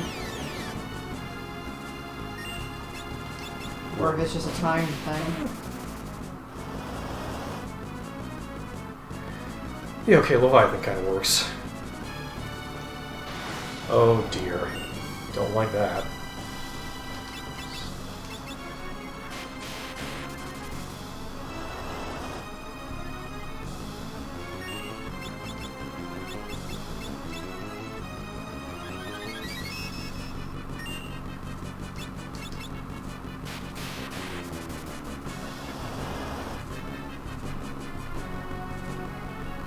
Oh, okay. Woo. It's fine. Ferris is fine. She's strong and brave.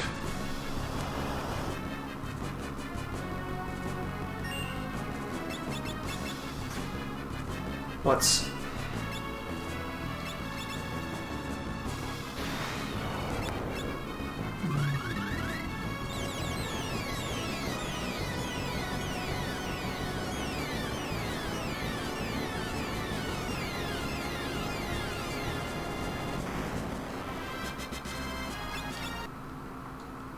Hey, look, Lena's back.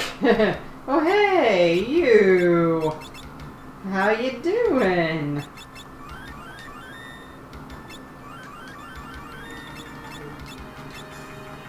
No wizards Last one, right? in this room. Well, there goes Cryo. Okay, maybe we'll reset this fight. If we're gonna lose anybody, it should really either be Butts or Lena, because we need the summoners to murk this dude. Okay, Mist. The Elven Cape. Keeps Cryo in the game. I mean, his physical attacks aren't that bad.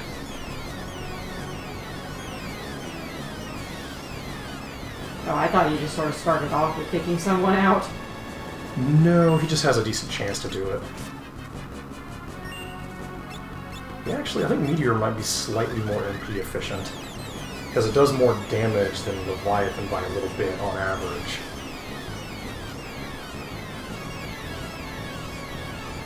It's just slower and noisier.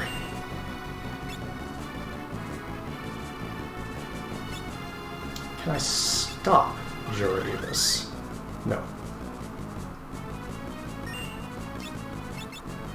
Can I drop rocks on Juravis? Extremely yes.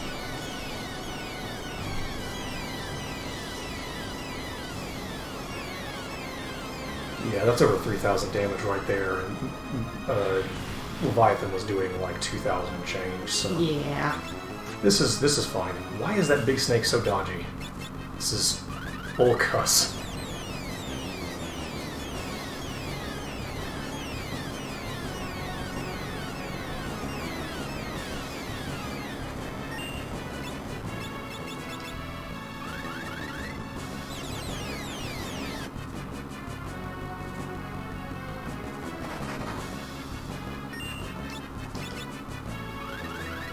One or two more meteors I'll do for him, I think.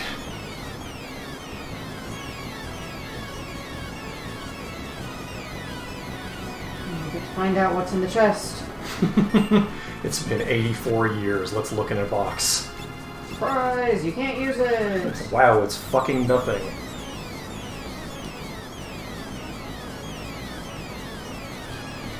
Surprise, it's another Drave that's in the box. That would be on brand. Got red slippers. I don't think we can use these. Yeah, that sounds like Dancer. Red slippers, don't they? Inspire the performance of sword dance. So yeah, it's a way to try to make your dancer do a thing. There's no thing of guys down there. And there's that person who appears to be in prison. No game has ever put someone in prison and actually made them a bad guy. He is definitely a bad guy. I don't know about this lady up here. Let's speak. Hello? Oh. Well, here we are. Oh hi, this guy. This is Catastrophe. He sucks. He doesn't want you going near his lady. Let's see. Time. Fiesta.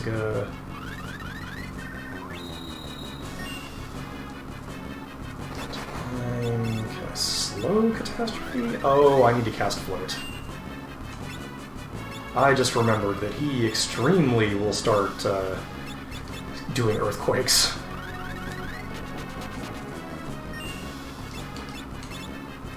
Everybody get off the ground. Get up, get on up.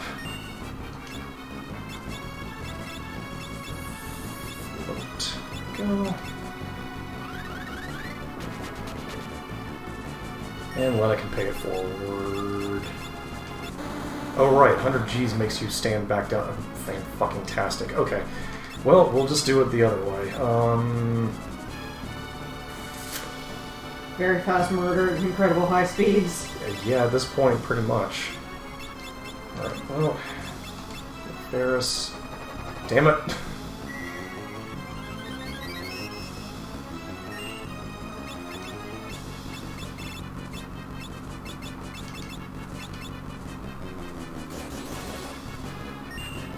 Alright, time to do a hippity-hoppity.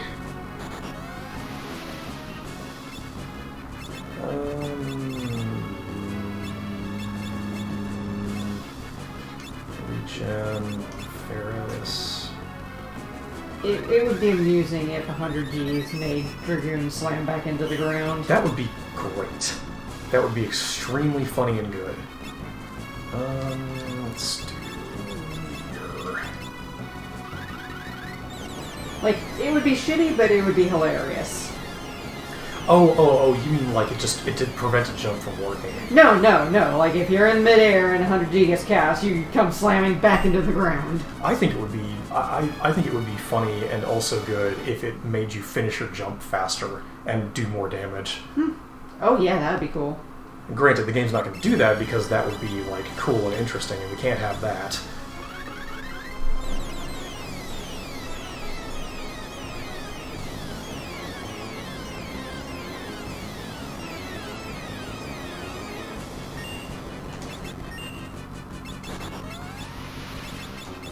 There's Earthshaker, son of a bitch. And there goes Ferris. Oof.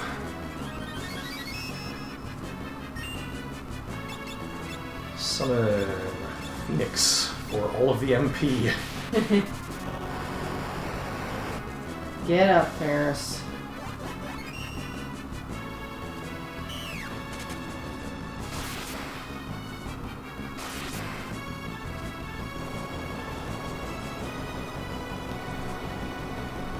Oh, nice. Yeah. Catastrophe is just a damage race. He's pretty straightforward. Like, turning your people to stone aside, all he does is just beat on you. Which means, practically speaking, he's not such a difficult boss, you know, as long as you got a number. That's unusual for the holder type. Yeah. They're usually all about status effects and things. I'm like 90% sure this lady is a boss. Save. I mean, we're... No, sure okay, we got a smooch. Now, this guy's extremely funny because he's a blue mage. Which means any ability you use on him, he will use on you. Now, what that means, practically speaking, is that if you have a blue mage who knows self-destruct, you can have them use self-destruct, and then he will immediately self-destruct, which will kill one of you because he has buckets of health, but it will also immediately kill him. That is pretty funny. Unfortunately, as we are not blue mages, we're going to have to do this the hard way. Hi. Alright, how do we deal with this Joker? Well, let's go fast. Azul Magia. Yeah. Wonder what he does. Big thinky. Do you know other languages?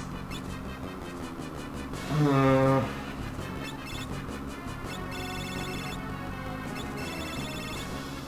can't remember if he only does blue magic or not. I think he can sort of do whatever he wants. So... Hey, you can't copy your summons. Maybe we can do that.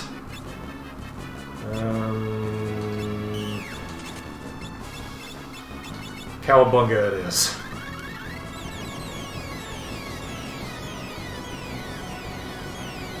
He's got strong magic resistance. Well, no, we're just rolling badly on Meteor. Ah.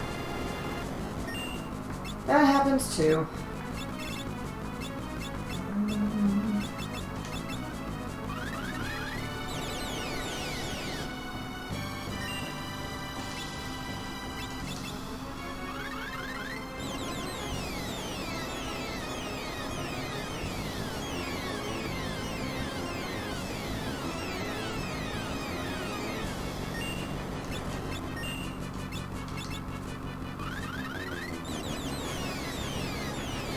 Wow, 0, really?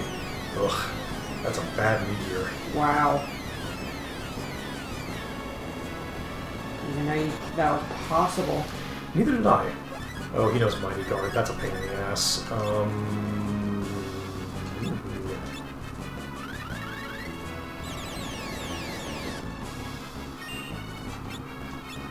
Mighty Guard is both protect and shell at the same time. It's quite good. For not you, or for not them. It's good, but you don't want the enemies to have it. Okay, what if instead we summon Odin? Because I think he does physical damage? Funk. Yeah, it's doing better than Meteor right now. No, make me small. Doesn't matter.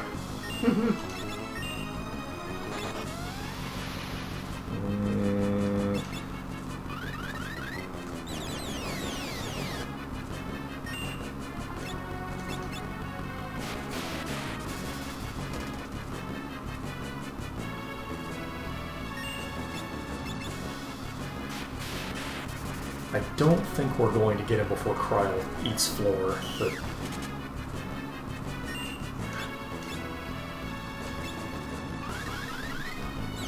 That's fine. You know, these guys are getting experience. Probably should have summoned Phoenix there, but oh well. Cryo can stay on the floor another turn. Flamethrower. Oh, my blood. Alright, items... Look at how flat she is. Very flat. She's so little.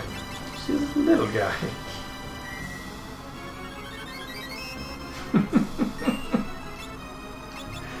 I forgot that you just get mushed flat when you get KO'd as a small person. It's very good. It's as if someone stepped on you. Mm-hmm. It's a good bit. This game has a lot of flavor in places. Yeah. And there he goes. I don't think I need to defeat all these bosses, but, well, no, something like flickers and flashes every time I do, so... Hey, he gave me a save point. That's good. Yeah, that's very important. Cottage.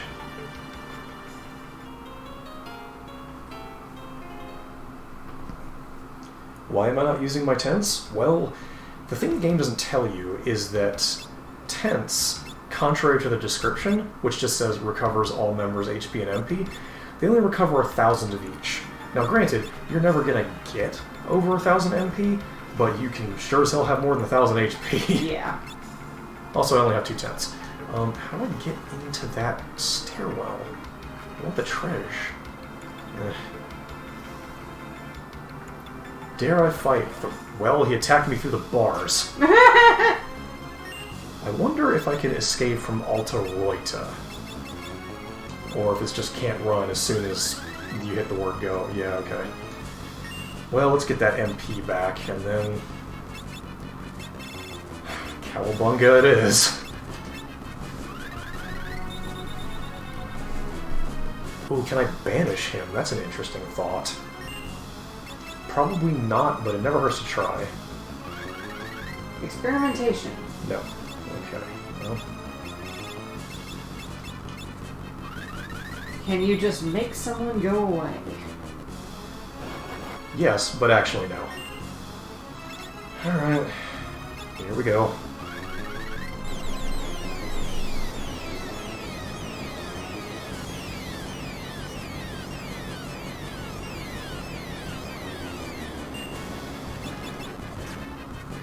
I don't know why I keep having plus attack. Everything in here is a zillion evade.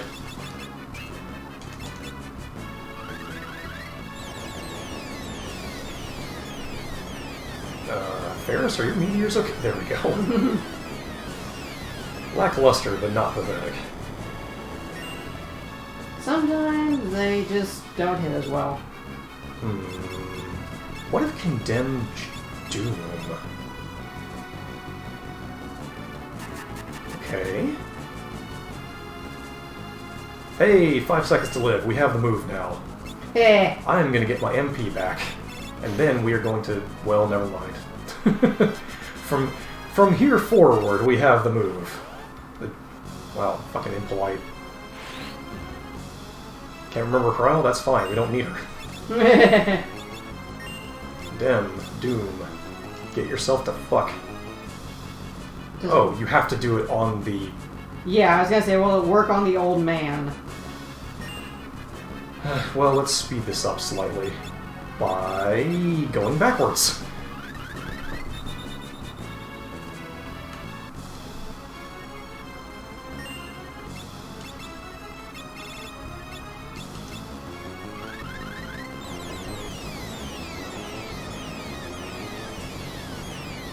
Magic of time travel. With it, all things are possible, for better or worse. It is a pretty nice ability. Yeah, Return being able to just give you a mulligan is very handy. It's not always useful, because sometimes you just get into a fight you can't win no matter what, but it at least lets you go, okay, I think I just got a bad beat there, let me try again. Yeah.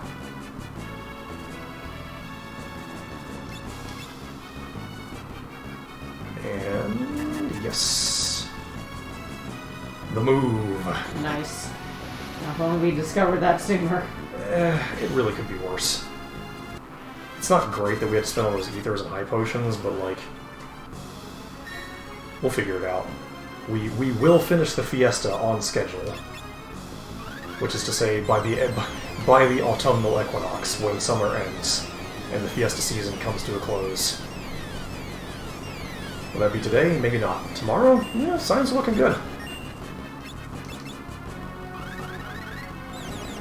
Yeah, as far as I know, we are planning to stream on Labor Day, so join us for that. Might even go a little bit long, because, hell... let's see...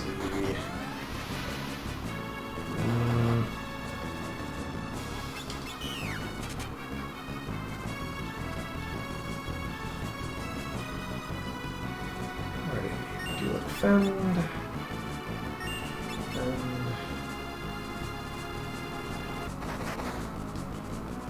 Doom. Yep, right about now. The Funk Soul Brother will be ripped from this man's body in 5 seconds. Just gonna speed that timer up a little bit. Alright, well, they swung first, so it's only fair that we enjoy the spoils. Rainbow Dress, you say? I'm like 90% sure that's a Dancer exclusive armor, but if it's not, we've gotten a good win. Good work on Oracle. Nope, sadly. So this is clearly the Dancer dungeon. Yeah. With the red shoes and the rainbow dress, I think you have like a 75% chance to sword dance as opposed to a 25%. Hello. Hello to you. Okay. I'm probably not going to go for that chest. There isn't really much down here that I need. Where am I? I'm up here. The sword dance boost does not stack. It does. Oh my god. Huh. Well, guess what we're about to do? Leave. Well, first we are going to we're gonna make butts not dead, and then we're gonna leave. Also, return rerolls whether or not you get back attacked. Oh, that's nice. Mm-hmm. Later, haters.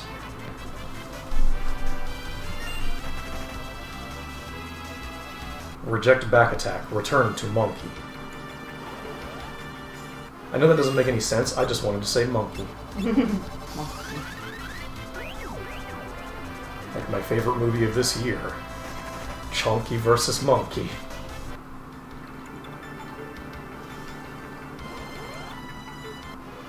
Mithril Dragon. Don't remember if these guys are worth goodies, but I'm going to take a look.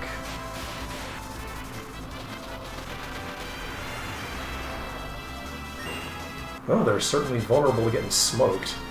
They're a World 1 enemy, I guess. Definitely didn't need to burn Sildra on that. Oh well. Oh, here's the stairwell. Cool, cool, cool. We have a man-eater, which is a kind of dagger, which I don't think is actually all that good. Probably not compared to chicken knife. Dagger.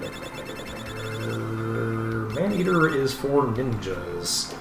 Well, I believe the special effect of Man-eater is it has a chance to instantly kill man-type enemies. That or it just does bonus damage. Either way, it's useful against like the ninjas you find here and stuff. Sadly, not useful against basically anything else.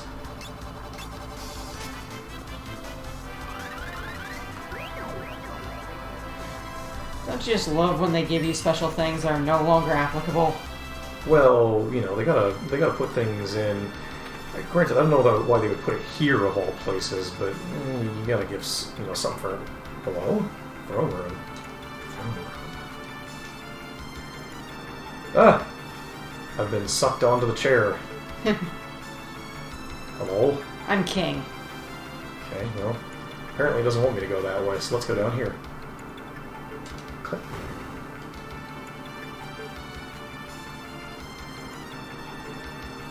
Oh, it's a shortcut out. Well, that's useful. If I run out of resources, now I have a way to...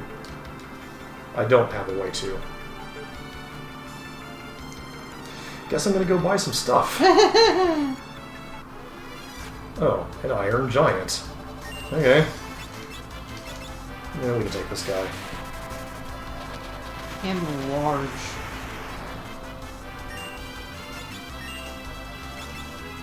No, it's fine. We really need, like, high potions and things. Also, since we've gotten to a certain point in the void, we can start buying cottages, and that's going to be pretty valuable. In case we, for example, need to wind up grinding.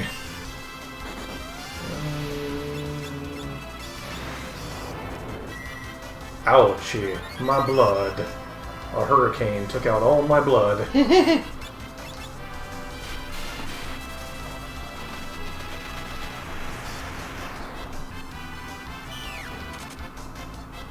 And it feels like your grinding thus far has been rather successful, so... Yeah. There's always a chance that we run up against the final boss and just go, well, we just don't have enough numbers. Which is unfortunate, but sometimes it happens. Yep. Especially when you're locked into a class set. Yeah. I will say that, like, this game has a lot of problems, but it does have decent balance in that you don't have to be super high level to beat the final boss. Which means we can probably manage this with, like, a little bit of luck and a little bit of skill. Okay, if we're going that... Wait a minute, that just took me back down to the ground floor of the castle. I don't have to leave. I just have to go back up a couple of floors, so this is less of a problem. Let's see, I'm gonna go this way, and then over here.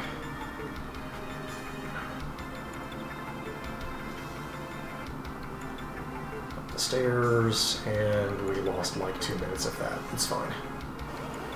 Yeah, you already beat everything, so... Hey, a preemptive strike. Well, see ya. I said what? Fine. I'll do the other thing. The other form of we'll see ya.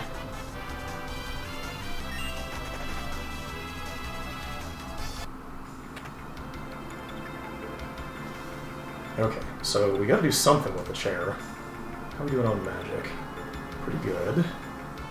Let's heal Lena some. And look behind the chair. Hello. Hello. Take you the chair? No. No, you just have to try twice. Okay. Ah. We received the kiss of death. I knew it!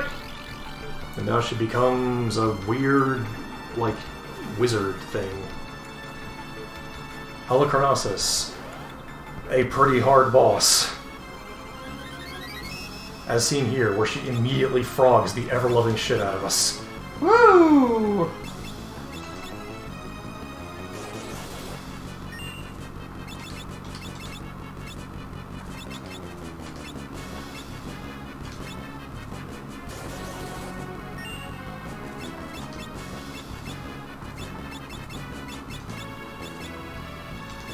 Love to waste turns. Ta-da! Alright, let's get haste going. Hey, trouble. Yep. What's this here? And a frog. We've reversed polarity. Let's see. Will maidens kiss butts? Joke's on you. We don't have to be in the front row for jump to work.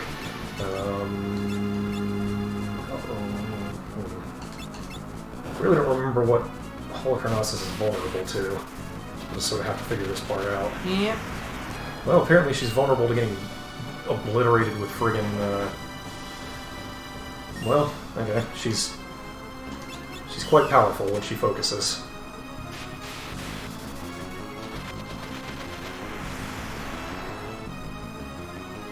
She is strong in magic. God damn. Seems like this whole dungeon is pretty... Or this specific part of the dungeon is big on magic. No, she's just hitting us with physical attacks. Ah. She just gets to do 6,000 damage. Jesus. Like, stop doing that. Whoops, that's not who I was aiming for. Oh well. Glad the game lets you do that. Alright, I think she just does that when you summon, so we're gonna use return and take a mulligan on this. Okay, What if we use Meteor?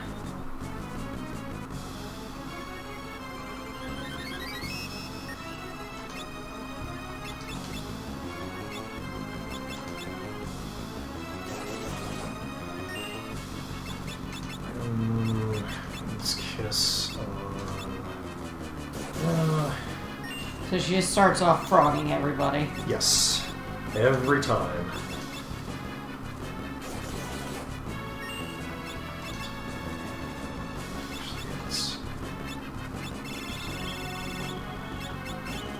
Let's kiss.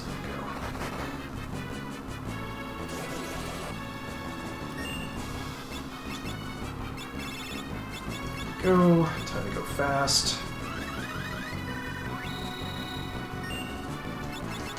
Yup. And let's see what Meteor does for us.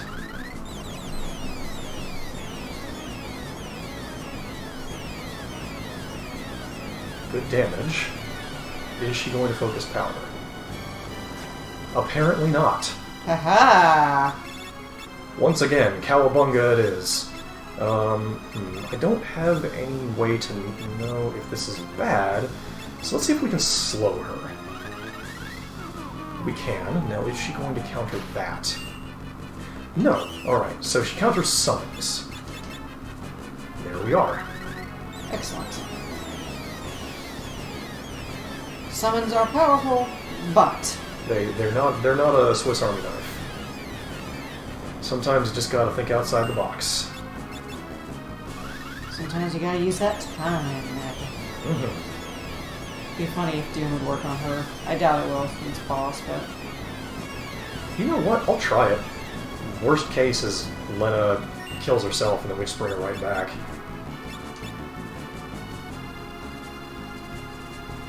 Okay, so nothing happened.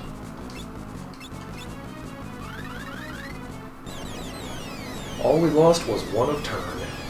And everybody's real fast, so it doesn't matter that much. Mm-hmm. We're learning about... We're playing in the game space. Can you doom a boss? Not this one. There's probably some that are weak to it, though. And then, in the very next game, there are plenty of bosses you can do, because it turns out that if something is inflicted with the status that makes them invisible, they also conveniently always get hit by magic, which means that things that are normally invulnerable to instant death can be killed by Doom. I don't tend to do that because it takes all the challenge out of the game. Alright, that's it for Holocarnossus. Let's move on. Yeah, there are a lot of bosses in this area. Oh hey, it's something I don't intend to treat with. Deathclaws? No. We're leaving. Don't have the time or the resources. Certainly don't care. Twintania. This guy's legitimately hard. He opens with this garbage. Okay, let us go fast. Let's see, you do a hippity hop.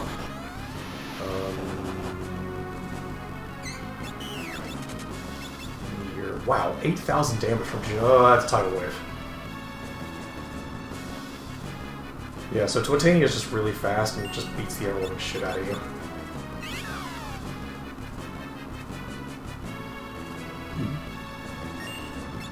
So, let's take another swing at this fight.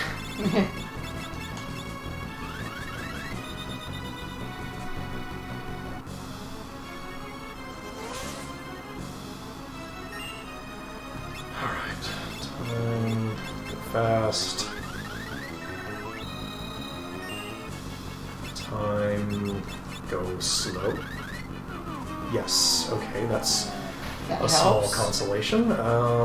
Let's summon... Go... Where are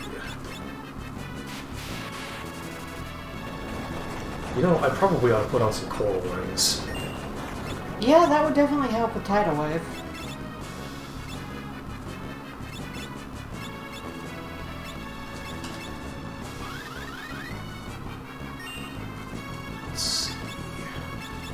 unfortunately, I can't change my accessories mid-battle, so we're just gonna sort of have to live with it.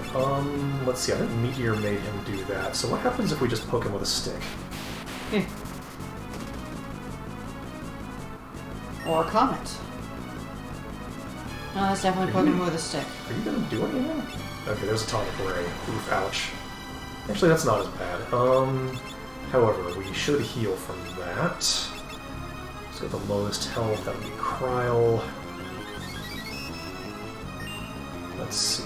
You summon the big guy. Doit.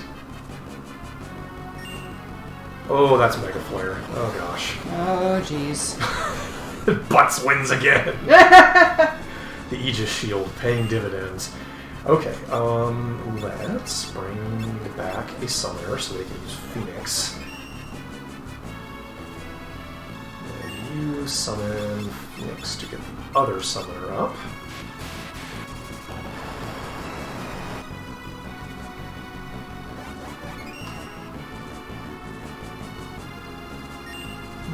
You jump in case of Mega Flare. No, don't do that. Full party Mind Blast. Oof. Sucks. Oof, ouch, my brain. Brain ring juice. Okay, if I hit him with... It looks like holy damage is what causes him to Tidal Wave. So... Well, that's probably gonna kill us. No, actually not. Alright, this time we will not... like, holy damage is tempting because it does a ton of damage, but we just can't afford to do that. So what we're going to do is change Butts' weapon. Chicken knife. Yeah, it's time for Chimkin. Enjoy your chicken, everybody. Lance. Where's your friend of mine? There we go. Stop it! Butts tried to run. Good start. Let's see.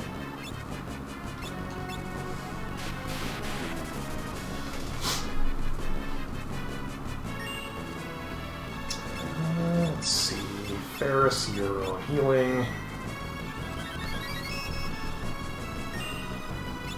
Let's see how Meteor does. Twintania is a big boy. He had a large meal recently. Look, I prefer healthy. He's Zoctic. Twin is the first actually hard raid boss in 14.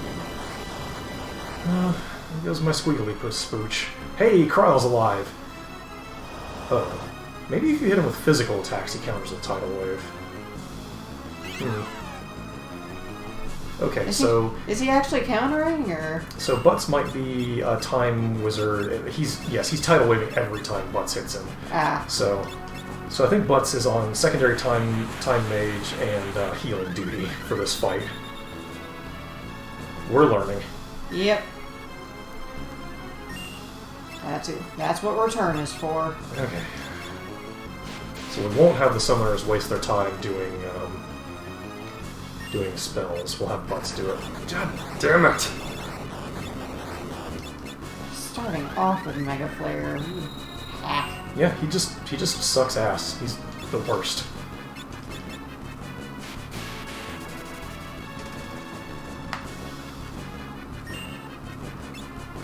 Let's see. Let's slow him. Probably should have had Lena heal, but... Double Mega Flare. Hack! We're going with that, huh? Alright, keep doing this. Keep taking this thing around the Wiggler.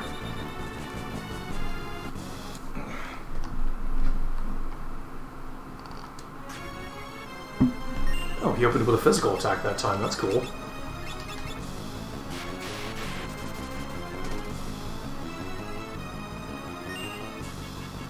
Oh my god. Stop it.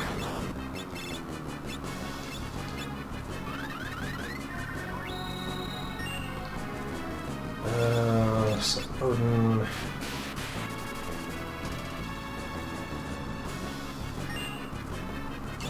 You heal Kryl. Cryo healed. Lena. Everybody use the buddy system. I think that might be... Nope, Ferris is alive. Hot damn.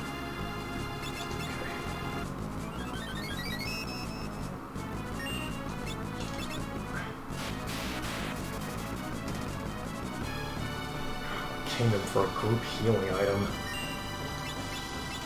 Yeah, having to do healing every turn to get everyone back up is...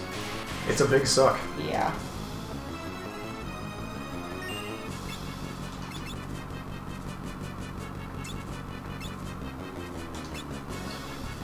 Buffer Cryo a little bit. And we will do more healing, just for giggles. We'll heal Lena. Ugh, don't like that. Then again, that's maybe the least bad thing you could have done. Items, high potion, thyself. No!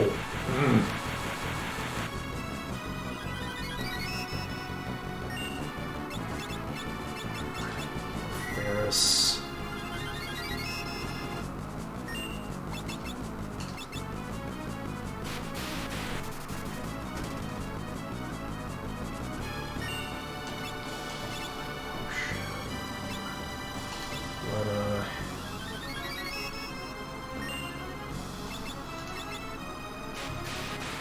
We are riding the ragged edge here, but we're slowly making progress. Never mind. Yeah, why would you jinx it like that? Huh. You're not very slow there, bye. Alright, well, we've made a lot of progress here, so I'm gonna try to come back from this.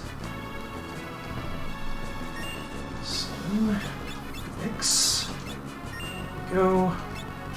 And high potion, butts.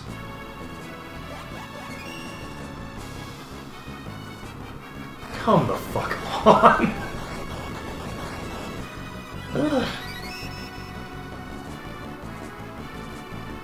Ferris sure does love being dead.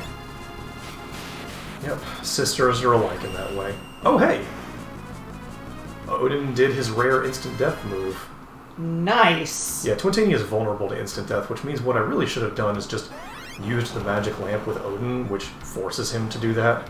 But, it's okay. Let's see. I didn't even know that he could do that without magic lamp. Yes, it's extremely rare. It's like a 1 in 64 or something, maybe 1 in 256. Woo! Well, Odin come through. How about that? Now, I don't know if there's a save point nearby, so let's put people back on their feet.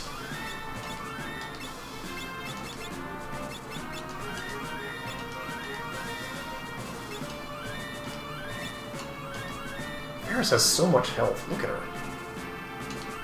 Very proud of my summoning daughter. Yeah, she's Okay, now are you Shinryu? Shinryu is somewhere around here. No? Okay. Hey, who's that standing on that circle over there? King Behemoth. No. No. Fine, we'll do it this way. King Behemoth's, I believe, no meteor. No.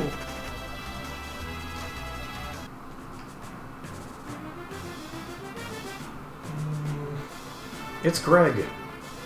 Hi, Greg. How you doing? He seems to have us confused for someone else.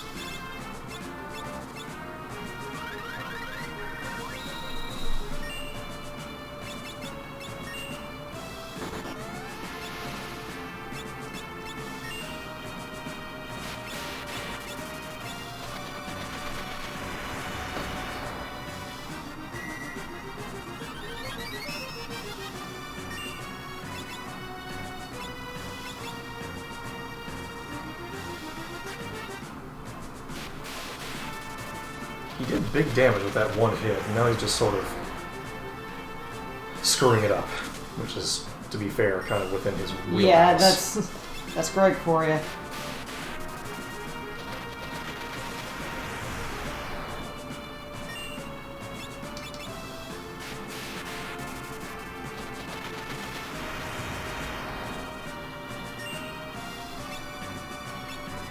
Yeah, Greg, it's us. Can't believe you said Zooms. Why didn't you say so? Why didn't you recognize me? He's extremely stressed. Remember, X-Death banished him to the Void at the end of World 2. He's been here for a while. Aww. He's just stuck in a rift between worlds, drifting between realities, constantly being attacked by monsters. So, yeah, his first reaction is, as somebody with PSD, to lash out. Ah, then let's get out of here. Yeah, when we leave, let's have some adventures together. Greg is in bad need of a friend. Yeah. Oh yeah, the whole... If you make it out safely. Ha.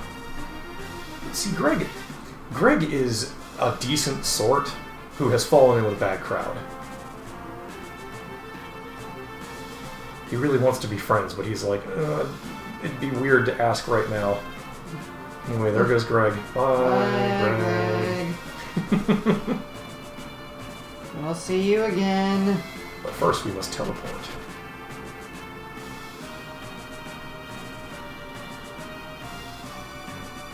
We're getting very close to the end of the game. Is this Shinryu? One of these is Shinryu. Maybe I'm thinking of Final Fantasy IV. The super dragon in that game is hiding in a box. Like an entire-ass giant dragon.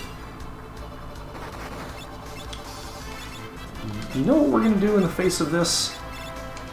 We're going to go.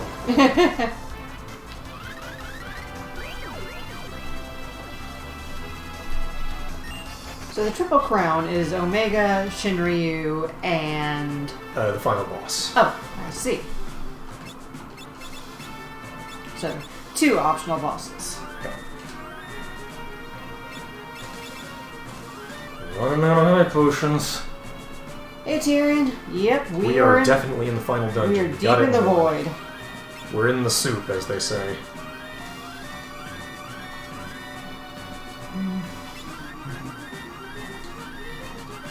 We just said hi to Greg.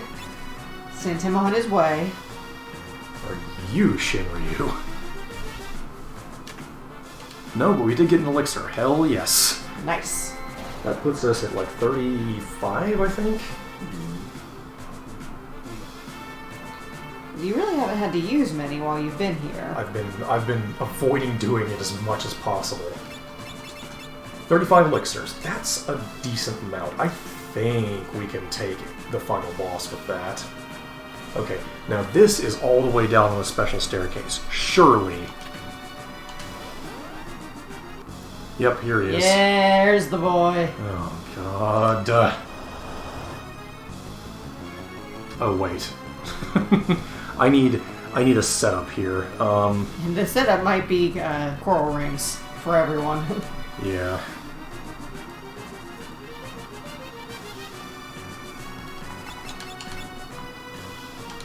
Because Butts tanked that with the Aegis shield, but nobody else is that fortunate.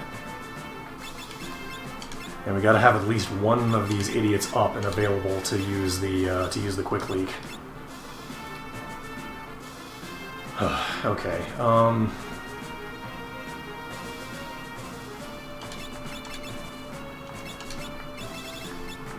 have one poison rod left. It's a trap. Monster attack. Here comes that boy. Ooh, Butts did not survive this time. Oof. Oof, ouch. Okay, well. 3,000 damage from... Oh, I forgot to do the thing. Hang on. Restart. Yeah, hang on. Ferris, can you... So, you the same technique, effectively? Yeah, quick, crack a rod, and then just leave the menu open while he slowly melts. This does give Butts another chance at life, though. Note that I said chance. Time. Quick.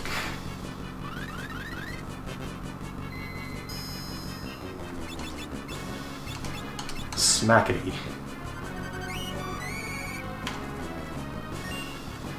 And now...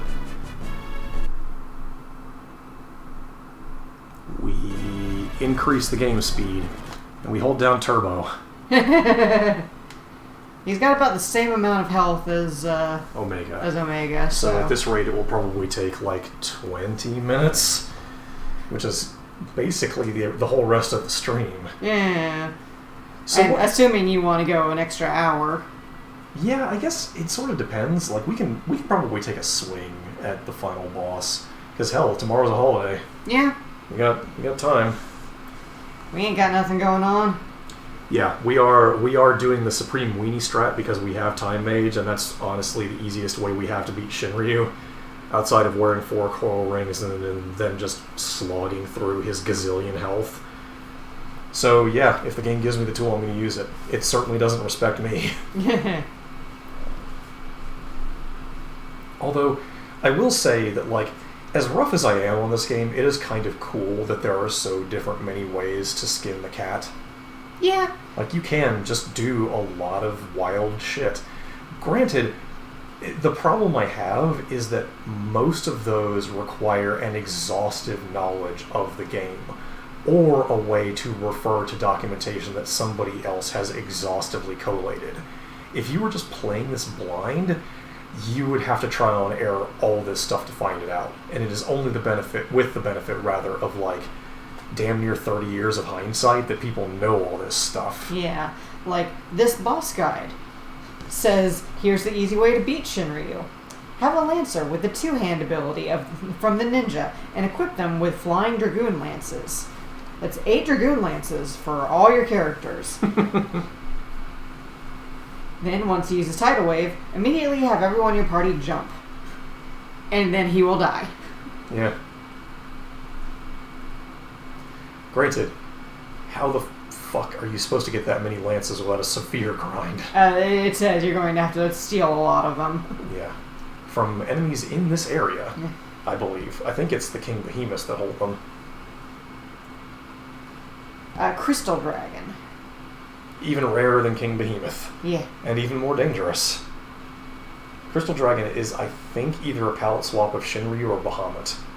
And they fight like it.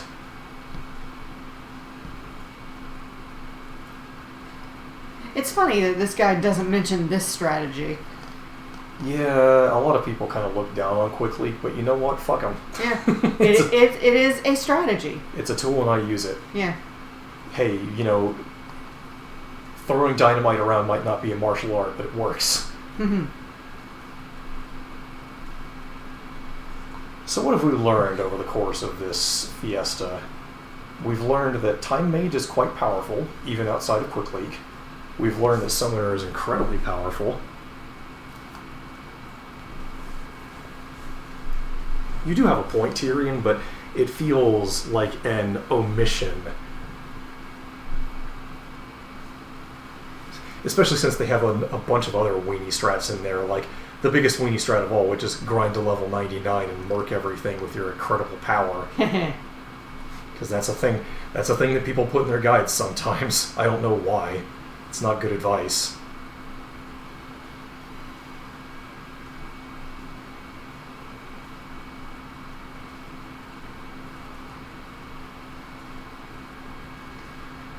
I feel no shame in this. I have valuable time, and I don't want to waste it bashing my head against Shinryu. The really unfortunate thing as well is that, like, if Shinryu's anything like the big Super Dragon boss from 4, he's going to drop a really good weapon. But guess what kind of weapon it is? Not for you. A Night Sword, yes. Incredibly good, like the second strongest Night Sword in the game outside of the Brave Blade, but not something I can take advantage of due to the constraints of this playthrough. But that's okay, I can take advantage of Quick Leak. Which means it doesn't really matter. You can give me my crown and get the fuck out of my face.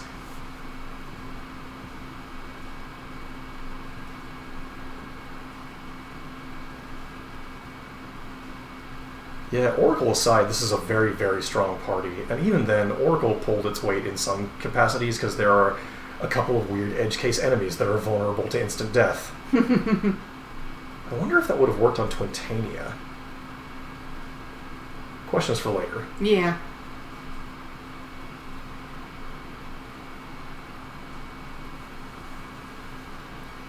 In the meantime, we speed and we wait. Yeah, we just turbo through Shinryu. Just look at him there with his big dumb face. What a douchebag. Got no feet. What's wrong with you? Wait, did I say Twintania? No, I said Shinryu. Yeah, you said Shinryu. Yeah. I mean, the obvious thing here is that he's supposed to look like a wyvern. Like, he's got, the two wings and the two legs. It's just, his legs are really close, and he's got a huge tail. It is so big. Yeah, and spiky. Mm-hmm. Exactly, Tyrion. Gotta wait fast. Yeah. We have to kill fast, and regular methods are too slow. The hands. Yeah, note the way that they sort of resemble the feet of a perching bird, like a parrot or a hawk or something. They got an opposing digit, so, but not in the way that a hand would, where it sort of sits in opposition to the last finger on the main part of the hand. It's down like on the underside, like a passerine avian, which tells me that those are for standing and perching. For Gribby Gravis.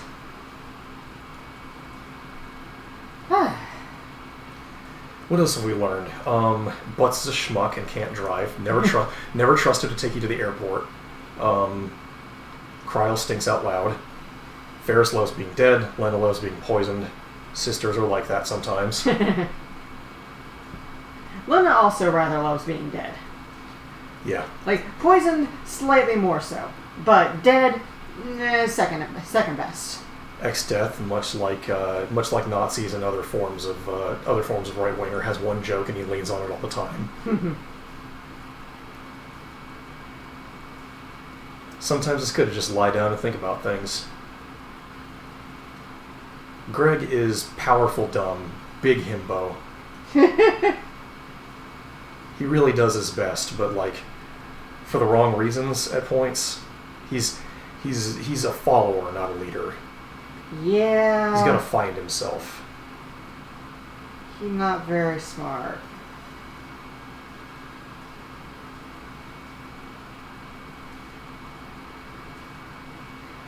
But he tries. Yep. And let me put it this way. Trying is important. The worst thing you can do is give up. Sometimes things are really damn hard. Really, really hard. You might have chronic illnesses or a job that you hate. You might, live in a place that's difficult to get by in. But you know what? Every day that you get up and you be you, and you go out and you do the thing, you keep going, that's a day that makes you a winner. You are a winner, in spite of what expectations society may place on you. If you're up and you're watching this right now, if you bathed, if you fed yourself, if you did the things that you're supposed to do, good job. And you know sincerely. What? If you haven't bathed or haven't fed yourself, if you are just struggling and can't, and getting out of bed was hard enough, that's fine too. Yeah. Though definitely, get some food. You don't have to make anything complicated. You can just take, if you don't even feel like making a sandwich, take some bread and take some meat and put them in your mouth in whatever order you want. You don't have to put them together. Yeah. The bare minimum is still something. Yeah. Every day you do a rotation. Every year you do a revolution is a victory. The world is a weird place, and you hanging on is valid. I'm not going to tell you not to do your best, but hell, sometimes your best is just good enough. Mm-hmm.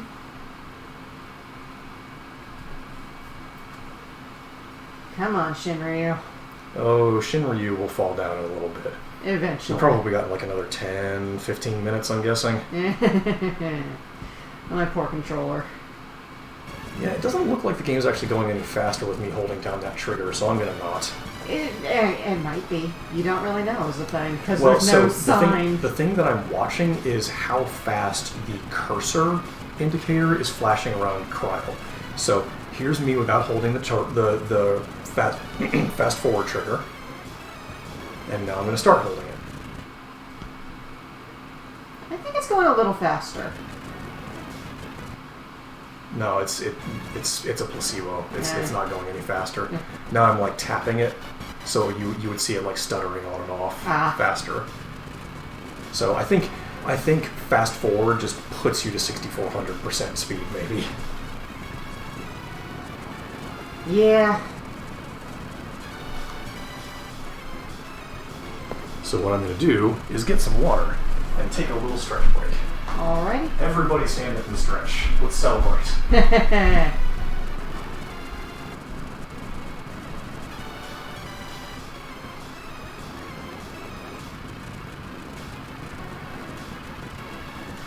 And by celebrate, we mean keep waiting.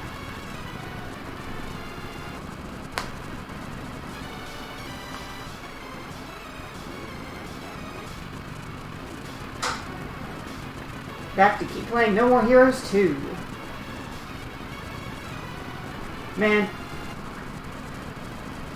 we watched Link's Winners go through the end of actually most of No More Heroes 3, and that is a game.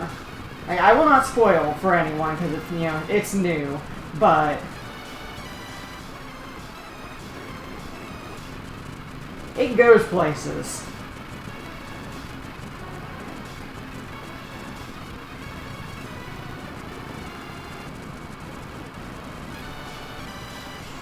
Right, Eddie? Like, that final fight, I was about to make a joke when I saw it come up, and then the game made the joke itself. And I had a giggle at that. Like, I don't really know much about No More Heroes 2. I've seen, honestly, the most I've seen is the end of it. So I can't really speak one way or another for how the game treats the characters and whatnot. But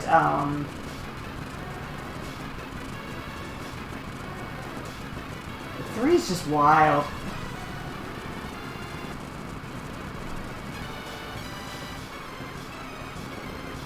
I know absolutely nothing about Travis Strikes Again, aside from bits and pieces that we've been told about it. But I don't. I might have seen someone play it for like 5 minutes. But I don't think I've seen anything beyond like running down a hall or something.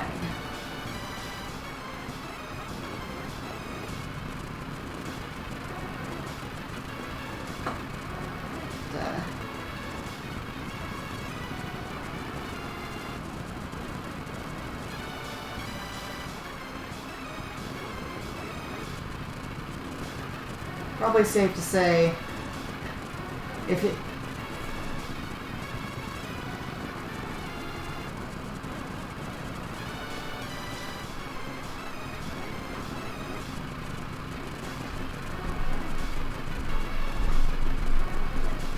Travis is very dumb. He tries, but he is dumb. I see Shinryu is still here. Yep, he's still kicking. With his little dragon feet. Yeah.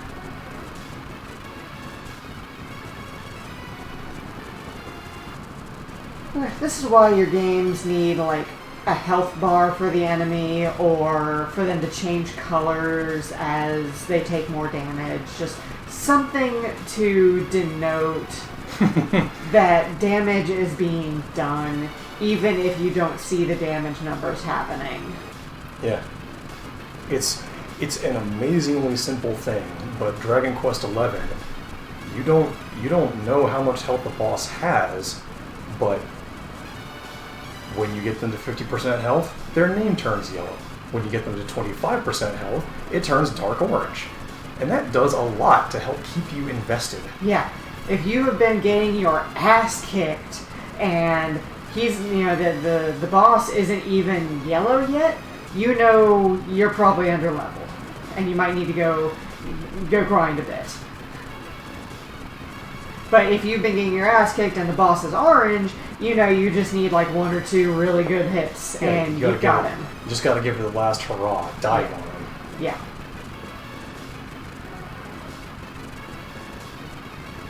That's just good game design. Yeah.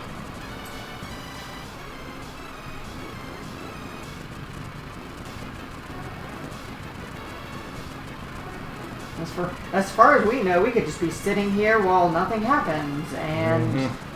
Only the fact that we know it works is keeping us faithful. Yeah. I didn't know that it worked on other enemies besides, It works Omega. It works on a few things, but most enemies can be defeated through conventional means without, like, a brutal amount of effort. So what are the chances that it didn't work? Not high. Yeah. Why? Oh, that's Tyrion just asked. Oh. I mean, as far as I know, he's... Well, your screensaver started, so... Who knows? Come back. Come back. Game. This hawk, come back. Is that the screensaver? Okay. The emulator ran out of memory. Oh no!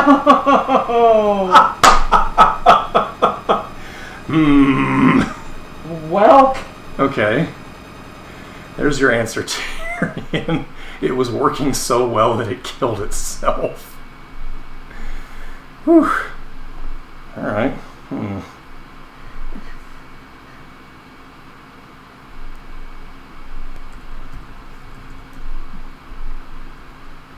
What is going on with you? Did you kill my computer? No, your computer's fine.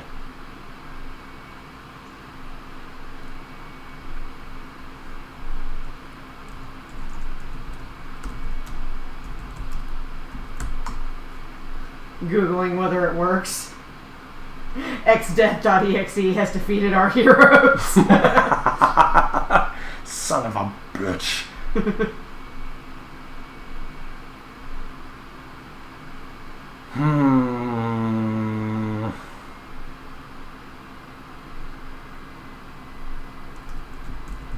Well, something must have been happening to have caused it to overflow like that. Yeah. So...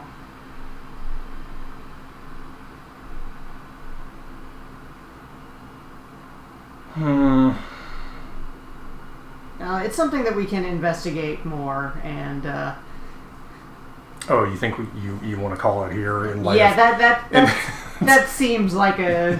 It's at least a funny note to end on. Yes. So sure. Exactly. So yeah, thank everybody for joining us today. We will pick this up again tomorrow with any luck. Fingers crossed. So who's going right now? Who can we bother? We've got Paper Pixie doing some more Invisible Ink.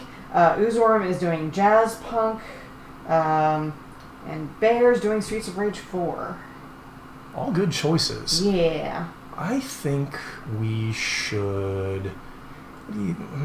I'll defer to you this time. Let's go...